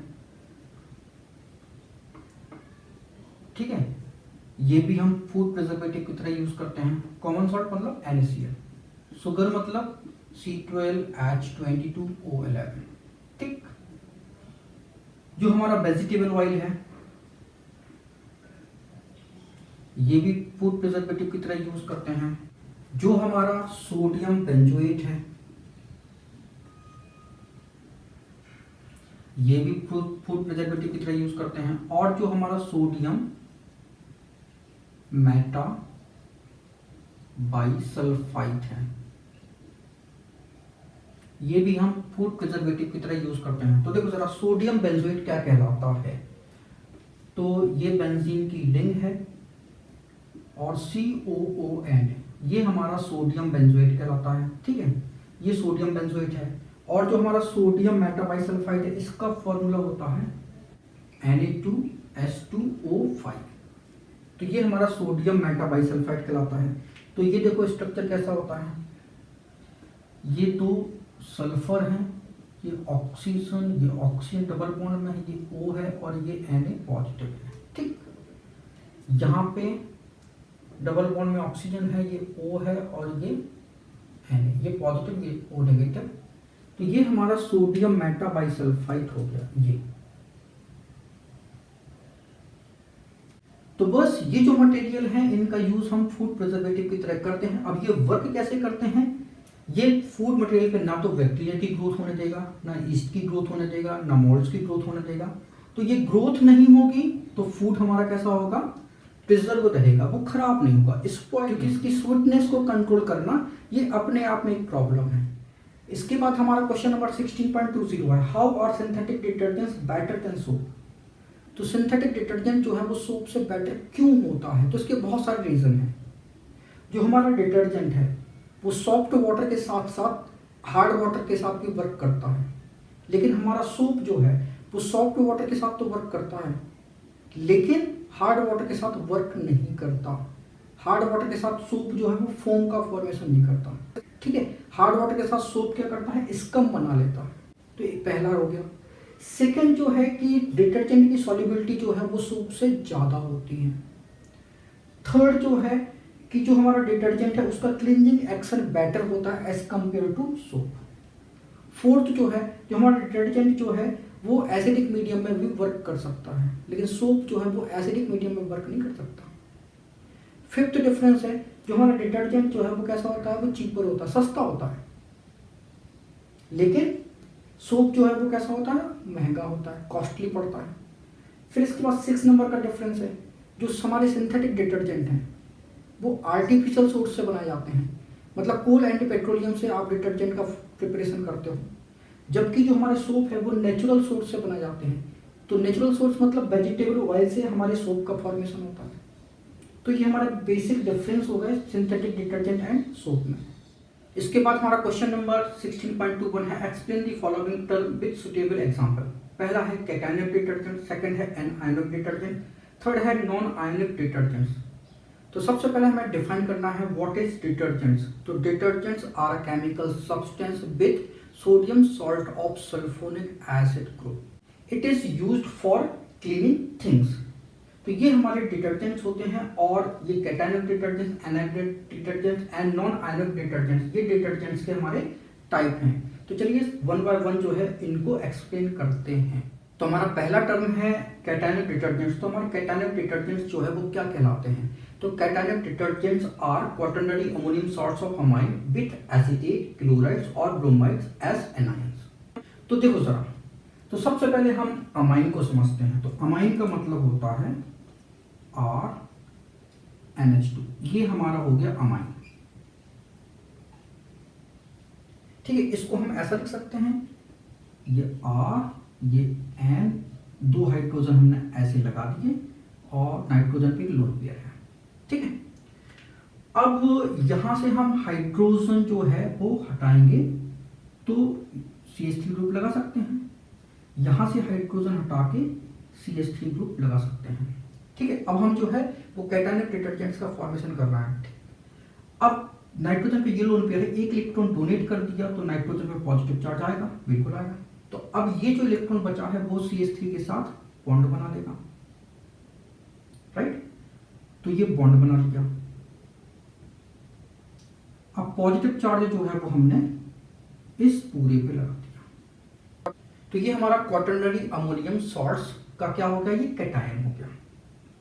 अब R जो है वो यहां पे है C-टाइल।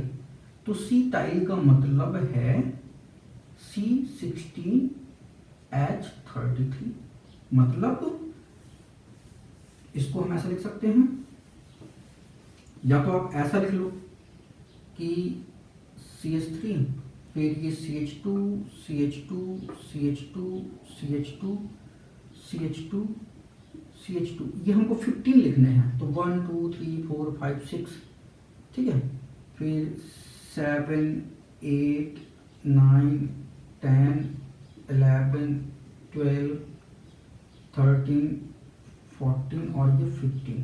तो ये CH2 जो है इसके साथ बॉन्ड बनाएगा, ठीक है। ये सब के सब जो है इससे कनेक्ट हैं, ठीक है। ये बॉन्ड, तो इसको हम ऐसा लिख सकते हैं। तो हमारा C-टाइल जो है वो कैसा बनेगा, C-टाइल बनेगा हमारा CH3 CH2 होल 15, ठीक है। ये लिख लिया। तो ये हमारी लॉन्ग कार्बन चेन है, तो ये हमारी हाइड्रोकार्बन चेन हो गई। अब जो है ये हमारा कैटायन हो गया। अब इस कैटायन को सेटिस्फाई कौन करेगा, क्लोराइड, ब्रोमाइड और आपका एसीटेट, कुछ भी हो सकता है। तो ये जो इलेक्ट्रॉन जो है वो किसको दिया, अगर मान लीजिए इलेक्ट्रॉन ब्रोमीन को दिया तो क्या हो जाएगा, Br नेगेटिव। अगर मान लीजिए इलेक्ट्रॉन Cl को दिया तो यहाँ पे Br नेगेटिव की जगह क्या हो जाएगा, Cl नेगेटिव, ठीक है। ये नहीं होगा। और अगर मान लीजिए इसको दिया CH3COO को तो क्या हो जाएगा, CH3COO नेगेटिव, राइट। तो ये हमारे एनायन हो गए, ये हमारा कैटायन है। और इस कैटायन को सेटिस्फाइड या तो Br नेगेटिव करेगा या Cl नेगेटिव करेगा या CH3CO नेगेटिव करेगा। ठीक, समझ गए बात को। तो ये हमारा जो है वो कॉमन कैटायनिक डिटर्जेंट है। यहाँ पे एनायन जो है वो Br नेगेटिव है, तो इसका नाम हो जाएगा हमारा सीटाइल। ये 3 मिथाइल है तो लिखा जाएगा ट्राई मिथाइल। ये हमारा अमोनियम आयन है तो लिखा जाएगा अमोनियम। ठीक है, और ये ब्रोमाइड। अगर Br नेगेटिव नहीं होता तो क्या लिखा जाता, अमोनियम आयन लिखा जाता। ठीक है, अब चूंकि इसको ये सेटिस्फाई कर रहा है तो अमोनियम ब्रोमाइड आ जाएगा। तो ये हमारा कॉमन कैटायनिक डिटर्जेंट का एग्जांपल है। अब ये जो हमारा कैटायनिक डिटर्जेंट होता है ये कैसा होता है, एक्सपेंसिव होता है।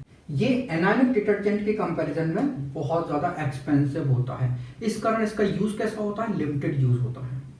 लिमिटेड यूज क्यों है, क्योंकि ये एक्सपेंसिव होता है, महंगा होता है, इस कारण इसका यूज जो है वो लिमिटेड है। क्योंकि इसमें जर्मिसाइडल प्रॉपर्टीज होती है। ठीक है, तो जर्मिसाइडल प्रॉपर्टीज के कारण इसका यूज हम कहाँ करते हैं, हेयर कंडीशनर बनाने में यूज करते हैं। तो ये जो है हेयर कंडीशनर जो है वो बनाया जाता है। तो ये कैटायनिक डिटर्जेंट का यूज हम कहाँ करते हैं, हेयर कंडीशनर बनाने में करते हैं। अब हमने इसको कैटायनिक डिटर्जेंट क्यों बोला, क्योंकि यहाँ पे लॉन्ग हाइड्रोकार्बन चेन जो है वो क्या है, वो कैटायनिक पार्ट है, इस कारण ये हमारा कैटायनिक डिटर्जेंट कहलाएगा। इसके बाद हमारा सेकेंड है एनायनिक डिटर्जेंट। तो हमारे एनायनिक डिटर्जेंट्स जो है वो क्या कहलाते हैं, तो anionic detergents are sodium salts of sulphonated long chain alcohol और हाइड्रोकार्बन्स। तो ये हमारे लॉन्ग चेन अल्कोहल से बने होते हैं या फिर लॉन्ग चेन हाइड्रोकार्बन से बने होते हैं। तो एनायनिक डिटर्जेंट को हम जो है वो 2 कैटेगरी में डिवाइड करते हैं। तो एनायोनिक डिटर्जेंट्स, पहला है सोडियम एल्काइल सल्फेट, ये पहली कैटेगरी है। और सेकेंड है सोडियम एल्काइल बेंजीन सल्फोनेट। ये 2 कैटेगरी है, सोडियम एल्काइल सल्फेट और सोडियम एल्काइल बेंजीन सल्फोनेट।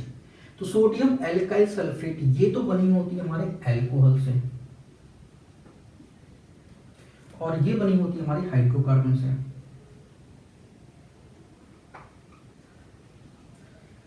तो हाइड्रोकार्बन से इस टाइप का डिटर्जेंट बनता है और अल्कोहल से इस टाइप का डिटर्जेंट बनता है। तो सबसे पहले हम अल्कोहल से डिटर्जेंट बनाते हैं। तो एक हमें अल्कोहल चाहिए, तो लॉन्ग चेन अल्कोहल चाहिए, तो ले लेते हैं CH3 CH2 होल 11। तो ये क्या हो गया, ये हो गया C12H25। तो ये हमारा लॉरेल कहलाता है। ठीक है, और ये OH लगा दिया तो ये हमारा लॉरेल अल्कोहल हो गया। तो ये हमारा लॉरेल अल्कोहल हो गया। ठीक है, इसकी रिएक्शन सबसे पहले सल्फ्यूरिक एसिड से करानी है, तो H2SO4 से रिएक्शन कराएंगे। तो H2SO4 ये हमें कॉन्सेंट्रेटेड लेना है। तो इसका स्ट्रक्चर ऐसा होता है S डबल बॉन्ड O, ये OH और ये OH। तो इसका H पॉजिटिव इस लोन पेयर पे क्या होगा, अटैक करेगा, तो वाटर निकलेगा और OSO3H कनेक्ट हो जाएगा इस पे। ठीक है, तो यहाँ पे वाटर जो है वो निकलेगा, राइट। तो H और ये OH से वाटर निकल गया और अब इस पे जो है ये CH3 CH2 होल 11। अब इस पे क्या जोड़ना है, ये O और ये S से 3 O कनेक्ट है और ये H है, तो ये SO3H ऐसा लिखा जाएगा। ठीक, तो ये हो गया हमारा लॉरेल हाइड्रोजन सल्फेट। ठीक है, इसका H निकाला ये, तो ये हमारा हाइड्रोजन सल्फेट कहलाता है। ठीक, अब अब क्या करना है, हमें इसको न्यूट्रलाइज करना है। तो इसकी रिएक्शन जो है वो NaOH से करानी है। ठीक है, NaOH से रिएक्शन कराओगे तो क्या था, अब देखो जरा, ये O नेगेटिव था और S double bond O double bond O, ये OH था। तो अब चूंकि ये एसिड और ये बेस है तो एसिड का H और बेस का OH क्या निकलेगा, वाटर निकलेगा। तो यहां से H निकल गया, यहां से OH निकल गया, अभी Na पॉजिटिव बचेगा। तो क्या होगा, ये यहाँ पे कनेक्ट हो जाएगा। ठीक, तो इस तरीके से बनेगा ये CH3 CH2 whole 11 O SO3, ये तो हो जाएगा हमारा नेगेटिव, तो इसको ब्रैकेट के बाहर नेगेटिव साइन लगा लूं, और Na पॉजिटिव। ठीक, तो ये हो जाएगा हमारा सोडियम लॉरेल सल्फेट।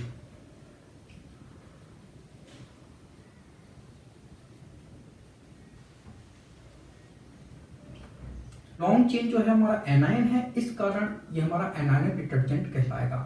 तो अल्कोहल से बने एनायनिक डिटर्जेंट जो है वो कैसे होते हैं, वो 100% बायोडिग्रेडेबल होते हैं।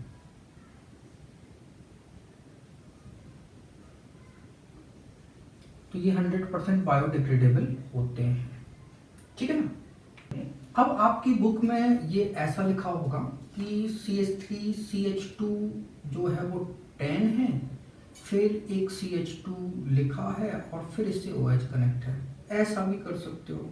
ठीक, तो यहाँ पे ये क्या हो जाएगा, अगर आपको बिल्कुल अपनी बुक जैसा करना है, NCERT बुक जैसा करना है, तो ये CH2, ये 10, ये CH2 और फिर O कनेक्ट कर दो। ठीक है, तो बस ऐसा आप कर सकते हो। यहाँ पे ये CH2, ये 10, फिर CH2 और फिर ये बॉन्ड लगा दो। ठीक, तो ऐसा भी कर सकते हो। अब हम अपना दूसरा टाइप देखते हैं, सोडियम एल्काइल बेंजीन सल्फोनेट। ठीक है, तो ये है सोडियम एल्काइल बेंजीन सल्फोनेट्स। ठीक, तो यहाँ पे हमें हाइड्रोकार्बन लेना है, तो दो डेकाइल बेंजीन जो है वो ले लेते हैं। तो दो डेकाइल बेंजीन मतलब कि CH3 CH2 होल 11, तो ये हो गया हमारा दो डेकाइल। ठीक, और ये हो गया हमारा बेंजीन की रिंग हो गई।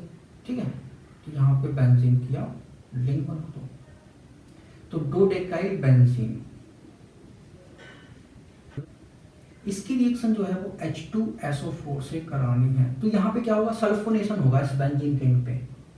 अब सल्फोनेशन होगा तो क्या होगा, तो ये देखो, ये S double bond O double bond O, ये OH और ये OH। तो यहाँ से OH जाएगा और इस बेंजीन का ये हाइड्रोजन जाएगा, तो वाटर निकलेगा। ठीक है, तो SO3H जो है यहाँ पे कनेक्ट हो जाएगा, तो ये वाटर निकला, और ये CH3 CH2 होल 11, ये हमने बेंजीन की रिंग बनाई, ये रिंग बनाई, और ये SO3H। तो ये हमारा बना दो डेकाइल बेंजीन सल्फोनिक एसिड। ठीक है, अब इसका हमें क्या करना है, इसको हमें न्यूट्रलाइज करना है। तो इसकी रिएक्शन किससे करानी है, NaOH से करानी है। तो NaOH से रिएक्शन कराएंगे तो क्या होगा, ये हाइड्रोजन इसका OH से क्या होगा, वाटर निकलेगा, तो वाटर निकलेगा और सॉल्ट बन जाएगा। ठीक है, एसिड बेस की रिएक्शन से क्या बनता है, सॉल्ट बनता है। तो बस ये हमारा सॉल्ट बनेगा CH3 CH2 होल 11, ये बेंजीन की रिंग है, और ये SO3। ठीक है, इस पे क्या होगा, नेगेटिव आएगा, तो होल नेगेटिव कर दिया, और पॉजिटिव। ठीक, तो ये बन गया हमारा एनायन और ये बन गया हमारा कैटायन। तो इसका नाम होगा सोडियम डोडेकाइल बेंजीन सल्फोनेट। अब चूंकि यहाँ पे लॉन्ग चेन पार्ट जो है वो एनायनिक पार्ट है, इस कारण ये हमारा एनायनिक डिटर्जेंट कहलाएगा। इसके बाद हमारा थर्ड है नॉन आयनिक डिटर्जेंट। तो नॉन आयनिक डिटर्जेंट में किसी भी प्रकार के आयन नहीं होते। तो इसकी डेफिनेशन होगी these are esters of high molecular mass alcohol with fatty acids. Example है पॉलीइथाइलीन ग्लाइकॉल स्टीरेट। तो देखो जरा, ये हमारा कैसा है, एस्टर है, और एस्टर किससे बनता है, एल्कोहल एंड कार्बोक्सिलिक एसिड से। तो ये जो एग्जांपल है पॉलीइथाइलीन ग्लाइकॉल स्टीरेट, तो स्टीरेट का मतलब है कि ये हमारा स्टीरिक एसिड होगा और ये हमारा एल्कोहल पार्ट होगा। तो पॉलीइथाइलीन ग्लाइकॉल ये एल्कोहल पार्ट है और स्टीरेट जो है वो कार्बोक्सिलिक एसिड का पार्ट है। तो देखो जरा, तो पॉलीइथाइलीन ग्लाइकॉल ये कैसे बनता है, तो ये CH2, ये CH2, इधर OH लगाओ, इधर OH लगाओ, तो ये हो गया हमारा ग्लाइकॉल। इसकी रिएक्शन है CH2 CH2O, ये पॉली ऑक्सी इथाइलिन से करानी है। क्या होगा, ये बॉन्ड तोड़ दो, ठीक है, OH पार्ट इससे कनेक्ट होगा और ये वाला पार्ट इससे कनेक्ट हो जाएगा। तो ये ऐसा आएगा, ये OH, फिर CH2 CH2O, ये हमें N लेना है, ठीक है, तभी तो इधर आएगा पॉली। ये पॉली जो है वो ये N नंबर में लेना है, इसलिए यहाँ पे पॉली आया, ठीक है।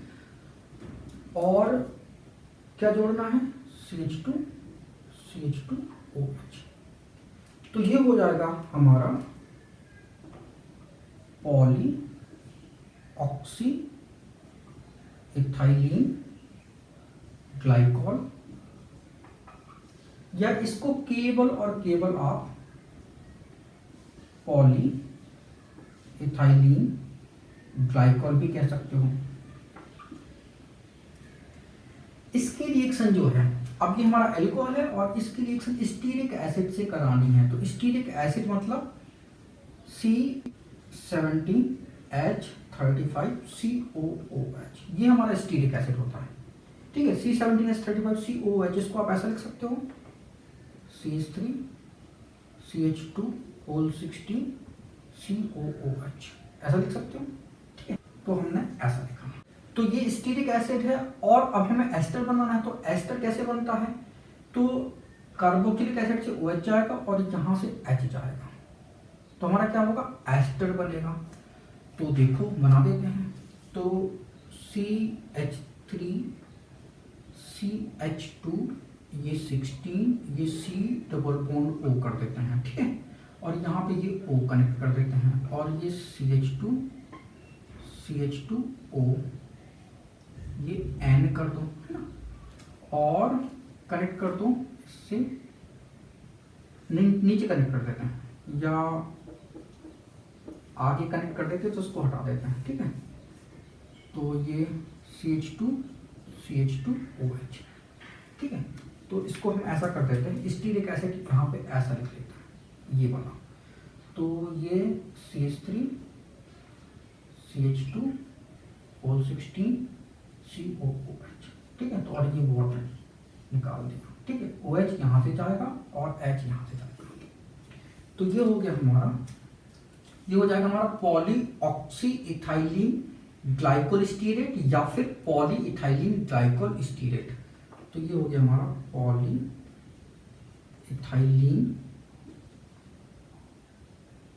ग्लाइकोल स्टीरेट,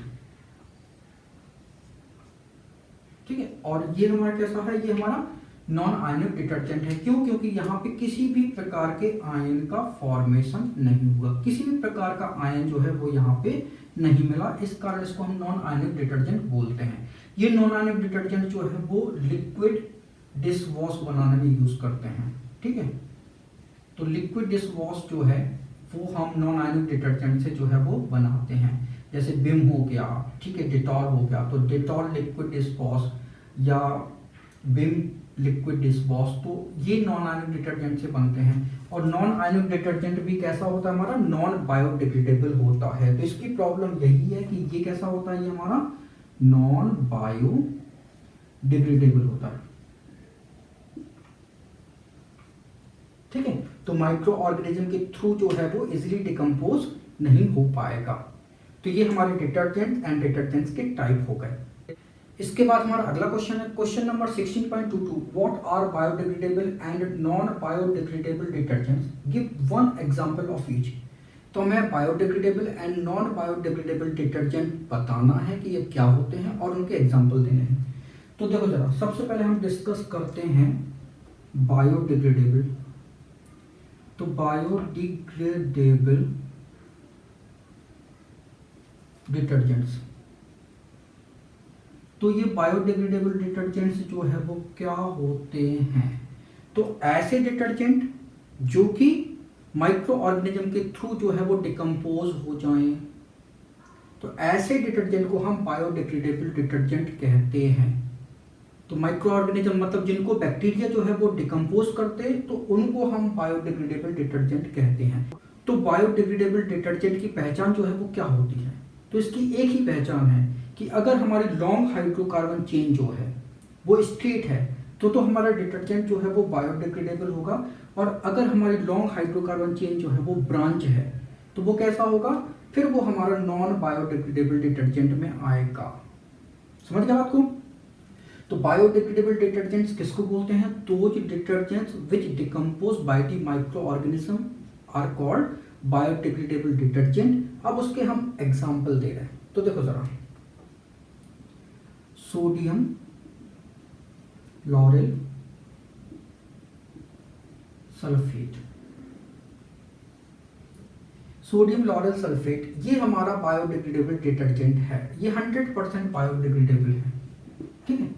तो ये 100% बायोडिग्रेडेबल क्यों है? तो इसका फॉर्मूला देख लेते हैं। तो ये है हमारा CH3 CH2 whole 11 SO3 Na, ये नेगेटिव है और ये पॉजिटिव है। तो इसकी जो हाइड्रोकार्बन चेन है वो कैसी स्ट्रेट चेन है, इस कारण ये हमारा बायोडिग्रेडेबल है। तो इसकी चेन बना देते हैं, ये CH3 ये CH2 ये CH2 CH2 CH2 CH2 CH2 CH2 CH2 CH2 CH2 CH2 कितना हो गया? 1 2 3 4 5 6 7 8 9 10 11, ठीक है।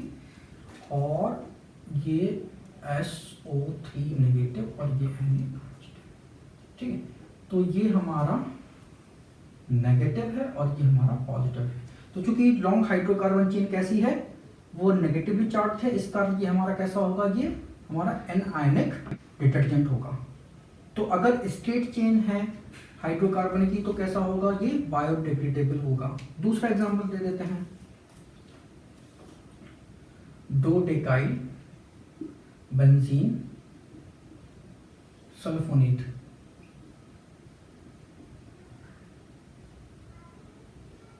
ठीक है। सोडियम वाले लोग, सोडियम डोडेकाइल बेंजीन सल्फोनेट। तो ये देखो, डोडेकाइल मतलब कि ये CH3 CH2 कितना है? 11। अब बेंजीन की रिंग लगाओ और SO3 Na, यहाँ पे OSO3 Na है, ठीक है, और यहाँ पे SO3 Na है, ठीक है। तो अब देखो जरा इसकी चेन देखो, CH3, अब CH2 11 टाइम लिखना है तो CH2 ये कैसा है? स्ट्रेट चेन है, नॉर्मल चेन है। तो आप इसको सोडियम एन डोडेकाइल भी लिखते हो, ठीक है। तो 4 5 6 7 8 9 10 ये 11, ठीक। और ये बेंजीन की रिंग होगा, ये S डबल बॉन्ड O, ठीक है, इस पर नेगेटिव है और ये N पॉजिटिव। ये भी हमारा कैसा है? तो ये हमारा कैसा? ये भी हमारा एनायनिक डिटर्जेंट है। तो ये हमारे कैसे होगा? ये हमारे बायोडिग्रेडेबल डिटर्जेंट हो गए। फिर हमारा नॉन बायोडिग्रेडेबल है, ठीक है। तो नॉन बायोडिग्रेडेबल डिटर्जेंट बताना है। तो ऐसे डिटर्जेंट जो कि माइक्रो ऑर्गेनिज्म मतलब बैक्टीरिया के थ्रू वो डिकम्पोज नहीं होते, उनको हम नॉन बायोडिग्रेडेबल डिटर्जेंट्स बोलते हैं, ठीक है। तो इनकी जो चेन है लॉन्ग कार्बन चेन कैसी होगी? वो ब्रांच होगी, स्ट्रेट नहीं होगी। अगर स्टेट है तो बायोडिग्रेडेबल, अगर चेन ब्रांच है हाइड्रोकार्बन की तो कैसा होगा, वो नॉन बायोडिग्रेडेबल होगा। तो इसका एग्जांपल देख लेते हैं। तो देखो सर, तो ये हमारी बेंजीन की रिंग है, यहाँ पे SO3 ये नेगेटिव एंड ये पॉजिटिव। अब इससे 8 कार्बन जोड़ना है, 1 2 3 4 5 6 7 8, ठीक है। अब देखो सर, ये 1 2 3 4 5 6 7 8, तो ऑड नंबर मतलब 1 पे 3 पे 7 पे क्या है, मिथाइल ग्रुप कनेक्ट है, तो कनेक्ट कर दूं CH3 CH3 CH3, ठीक है, और ये CH3। तो 1 3 5 और 7 पे क्या है, मिथाइल ग्रुप कनेक्ट करना है। अब बैलेंसी को फिल कर देते हैं, तो यहाँ पे क्या होगा, ये CH3 होगा, यहाँ पे क्या होगा, ये CH होगा, यहाँ पे CH2, यहाँ पे CH, यहाँ पे CH2, यहाँ पे CH, यहाँ पे CH2। तो ये क्या हो गया, ये 1 2 3 4 5 6 7 8, तो इसको हम बोलते हैं सोडियम, ठीक है। फिर देखो ये बेंजीन का यहाँ पे ये 1 2 3 4 5 6, तो फोर्थ नंबर पे कनेक्ट है, तो 4, ठीक है। फोर्थ नंबर पे क्या कनेक्ट है, 1 3 5 7 टेट्रा मिथाइल, ठीक है, ऑक्टाइल, 8 कार्बन की चेन है, ऑक्टाइल की कनेक्ट है, ठीक है। फिर बेंजीन सल्फोनेट, तो ये कैसा होगा, ये हमारा नॉन बायोडिग्रेडेबल होगा। क्यों, क्योंकि यहाँ पे ब्रांच चेन है, जो हाइड्रोकार्बन है वो हमारा कैसा है, वो ब्रांच चेन में, स्ट्रेट चेन में नहीं है। ये देखो 1 2 3 4 ब्रांच है, इस कारण ये हमारा कैसा होगा, नॉन बायोडिग्रेडेबल होगा। अब देखो जरा, ये जो हमारा CH CH3 CH2, एक तो हमारा ये हो गया, फिर CH CH3 CH2 दूसरा ये हो गया, फिर CH CH3 CH2 तीसरा ये हो गया, ठीक है। तो इसको हम ऐसा भी लिख सकते हैं, ये साफ कर देते हैं, ठीक है। तो ये हमारा फॉर्मूला ऐसा ही बन जाएगा, यहाँ पे हमने लिखा CH3, फिर बॉन्ड ये CH, फिर ऊपर ये CH3 और ये CH2, ये कितने हैं, ये 3 है, 1 2 3, फिर ये CH3, फिर ये बेंजीन की रिंग बन गई, फिर SO3 नेगेटिव और Na पॉजिटिव, बस इसको आपने ऐसा लिख दिया। तो ये हमारा कैसा हो गया, नॉन बायोडिग्रेडेबल डिटर्जेंट हो गया। क्यों, क्योंकि ये डिटर्जेंट की हाइड्रोकार्बन चेन कैसी है, वो ब्रांच है, इसलिए ये बैक्टीरिया के थ्रू जो है वो डिकम्पोज नहीं हो पाएगा। इसके बाद हमारा क्वेश्चन नंबर 16.23 है, why do soap not work in hard water. तो सोप जो है वो हार्ड वाटर में अच्छे से वर्क क्यों नहीं करता है। तो सोप जो है वो हार्ड वाटर के साथ क्या करता है, स्कम बना लेता है, इस कारण सोप जो है वो हार्ड वाटर के साथ वर्क नहीं कर पाता। तो ये स्कम कैसे बनता है, अब हम वो देखते हैं। तो देखो जरा, जो हमारे सोप होते हैं, सोप क्या होते हैं, sodium salt of fatty acid होते हैं। तो sodium salt of fatty acid, तो RCOONA, ये नेगेटिव ये पॉजिटिव, ये हमारा sodium salt of fatty acid है। यहाँ पे R जो है वो हो सकता है C17H35, R हो सकता है C17H33, ये हो सकता है C17H31, ये हो सकता है C15H31, ये हो सकता है C11H23। तो ये R जो है इनमें से कुछ भी हो सकता है। और जो हमारा हार्ड वाटर है, ठीक है, तो हार्ड वाटर क्या होता है, कैल्शियम एंड मैग्नीशियम सॉल्ट्स। अब कैल्शियम एंड मैग्नीशियम के कौन कौन से सॉल्ट्स जो होते हैं, वो होते हैं आपके क्लोराइड, आपके सल्फेट और आपके बाइकार्बोनेट। तो यहाँ पे BSC सॉल्ट, B मतलब बाइकार्बोनेट, S मतलब सल्फेट, C मतलब क्लोराइड। तो कैल्शियम मैग्नीशियम के बाइकार्बोनेट, कैल्शियम मैग्नीशियम के सल्फेट, कैल्शियम मैग्नीशियम के क्लोराइड। तो CaHCO3 होल ट्वाइस, ये कैल्शियम बाइकार्बोनेट है। MgHCO3 होल ट्वाइस, ये मैग्नीशियम बाइकार्बोनेट है, ठीक है। ये CaCl2 है, ये MgCl2 है, ये CaSO4 है, ये MgSO4 है। तो इतने सॉल्ट जो है वो क्या करते हैं, वो सॉफ्ट वाटर को हार्ड बनाते हैं। तो अगर वाटर में ये सॉल्ट प्रेजेंट है तो हमारा वाटर कैसा हो जाएगा, हार्ड हो जाएगा। तो अब देखो ये सोप जो है RCOONA, ये हमारा कैसा है, सोप है। और ये हमारा एक सॉल्ट ले लिया हमने, CaSO4 ले लिया, ठीक है। ये कहाँ से आया, ये हार्ड वाटर से आया। तो क्या होगा, क्या बनेगा, Na2SO4 बन जाएगा। तो यहाँ पे 2 सोडियम चाहिए तो ये 2 हो गए। और क्या बनेगा, और बनेगा RCOO,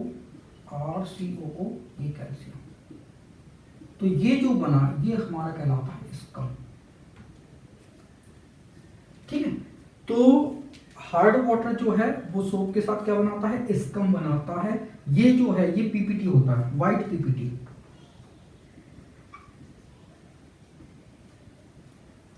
तो सोप जो है वो अपना क्लींजिंग एक्शन जो है वो हार्ड वाटर में नहीं देगा। क्यों नहीं देगा, क्योंकि वो प्रेसिपिटेट बना लेता है जब सोप हार्ड वाटर के कांटेक्ट में आता है। इसके बाद हमारा क्वेश्चन नंबर 16.24 है, can you use soap and synthetic detergent to check the hardness of water.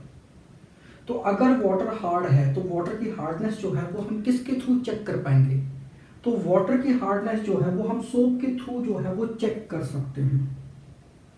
ऐसा क्यों, क्योंकि सोप जो है वो सॉफ्ट वाटर के साथ तो फोम बना, सॉफ्ट वाटर के साथ तो लेदर बनाता है, लेकिन हार्ड वाटर के साथ नहीं बनाता। तो सोप जो है सॉफ्ट वाटर में सॉल्युबल हो जाएगा, लेकिन हार्ड वाटर में इनसॉल्युबल होता है। तो अभी बताया था हमने, सोप जो है वो RCOON, ये हमारा सोप है, ठीक है। हार्ड वाटर में हमने MgCl2 ले लिया, ठीक है, ये हार्ड वाटर है।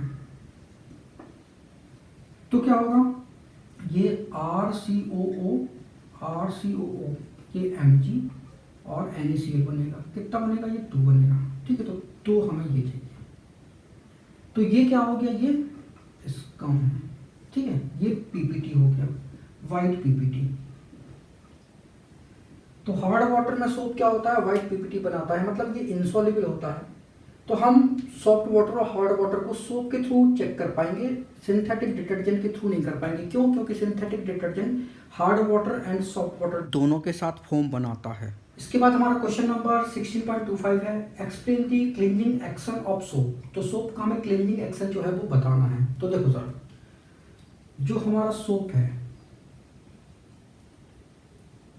वो क्या होता है, वो RCOO नेगेटिव Na पॉजिटिव, ठीक है। Sodium salt of fatty acid, ये हमारे सोप कहलाते हैं, ठीक है। For example R equal to हमने लिखा यहाँ पे C17H35 और ये COO नेगेटिव Na पॉजिटिव ये है। तो ये हमारा हो गया सोडियम स्टीरेट, ठीक है। ये हमारा सोडियम स्टीरेट हो गया। अब हमको करना क्या है, ये C17H35, तो ये देखो कैसे अरेंज होगा। ये ऐसा होता है CH3 CH2 CH2 CH2 CH2 CH2 CH2 CH2 CH2 CH2 1 2 3 4 5 6 7 8 9, ये 10, ये 11, ये 12 13 14 15, ये 16, ठीक है। C17H35, तो एक CH3 ये हो गया और ये 16 कार्बन ये है टोटल, तो ये 17 कार्बन होगा, ठीक है। और ये C=OON, राइट। तो ये हो गया हमारा सोडियम स्टीरेट का। ये हमारी जो लॉन्ग चेन है इधर से लेके इधर तक, लॉन्ग हाइड्रोकार्बन चेन है, तो लॉन्ग हाइड्रोकार्बन चेन ये कैसा होता है, ये हाइड्रोफोबिक होता है। तो जो हमारी लॉन्ग हाइड्रोकार्बन चेन होती है वो कैसी होती है, हाइड्रोफोबिक होती है। और जो हमारा फंक्शन ग्रुप होता है ये कैसा होता है, ये हाइड्रोफिलिक होता है। तो ये हमारा हाइड्रोफिलिक है।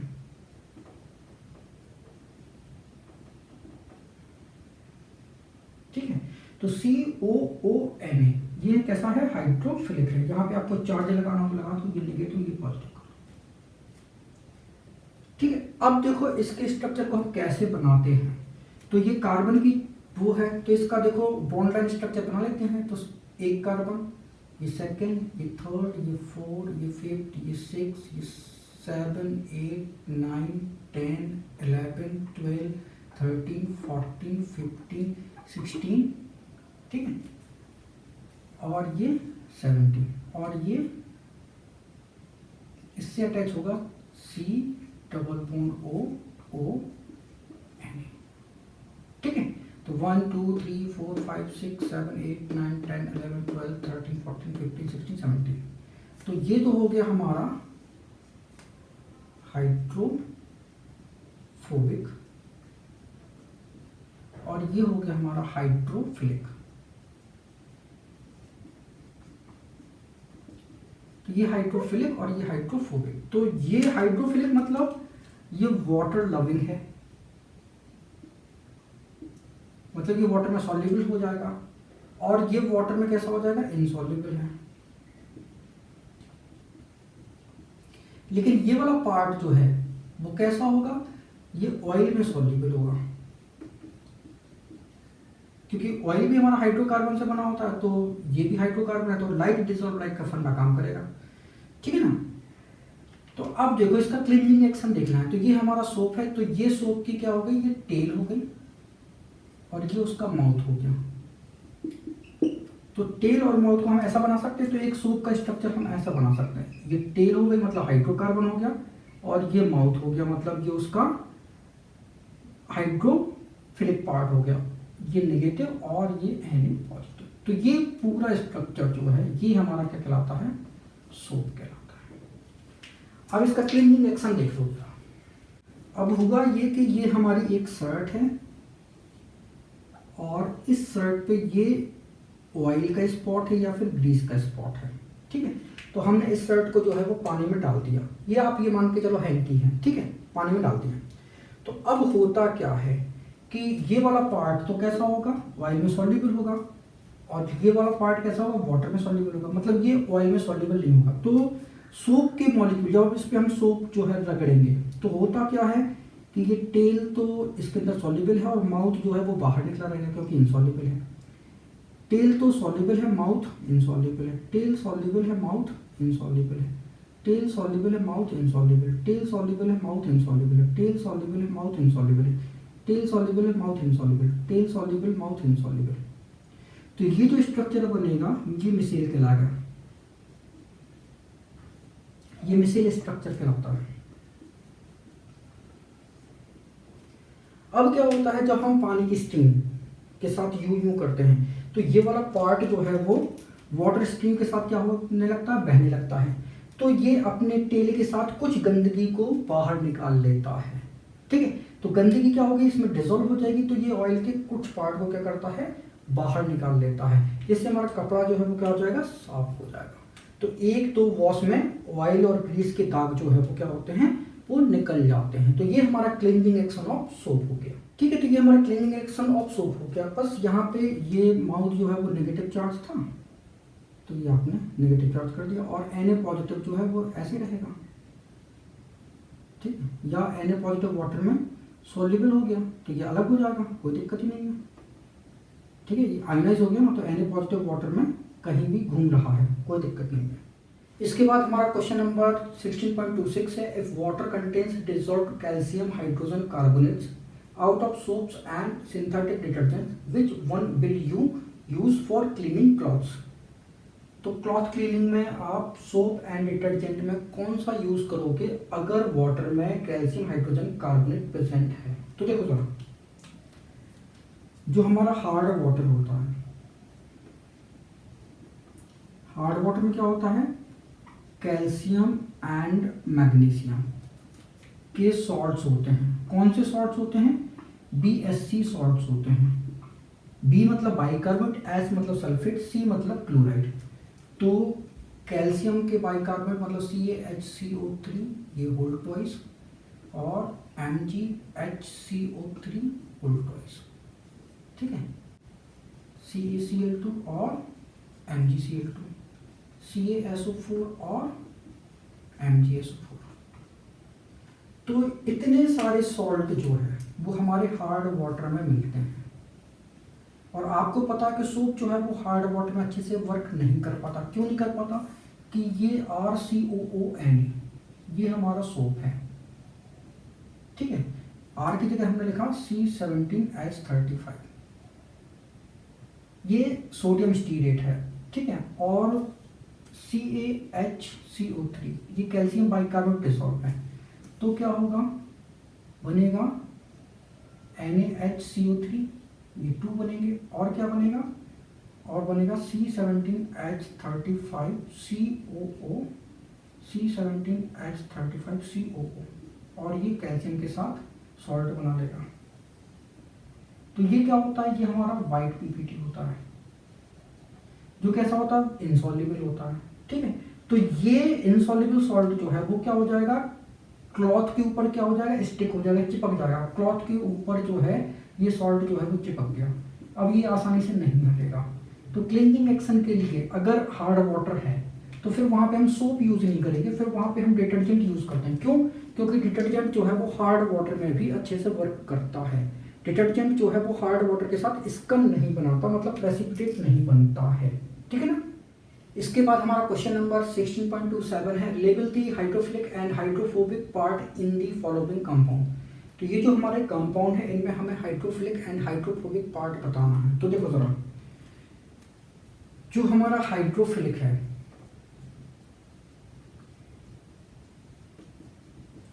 हाइड्रोफिलिक मतलब वाटर सॉल्युबल, मतलब वाटर लविंग, ठीक है। तो ये कौन सा होगा, ये फंक्शनल ग्रुप होगा। तो पूरा का पूरा फंक्शनल ग्रुप जो है वो हमारा क्या होता है, वो हाइड्रोफिलिक होता है। और हाइड्रोफोबिक में, हाइड्रोफोबिक मतलब वाटर इनसॉल्युबल।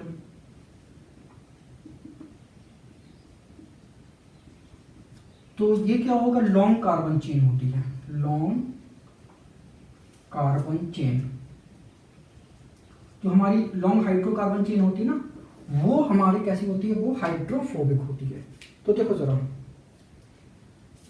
यहां से लेके यहां तक तो ये हमारा चेन वाला पार्ट है, मतलब ये हमारा हाइड्रोफोबिक होगा, ठीक है। तो ये हाइड्रोफोबिक और ये हाइड्रोफिलिक, क्योंकि ये फंक्शन ग्रुप है, ठीक। यहां से लेके यहां तक हमारा कैसा है, कार्बन चेन है, तो मतलब ये हाइड्रोफोबिक। और ये फंक्शन ग्रुप है, मतलब ये हाइड्रोफिलिक।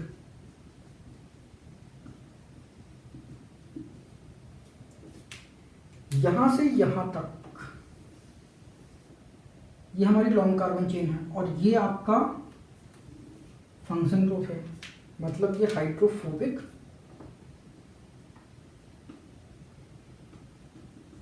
और ये हाइड्रोफिलिक।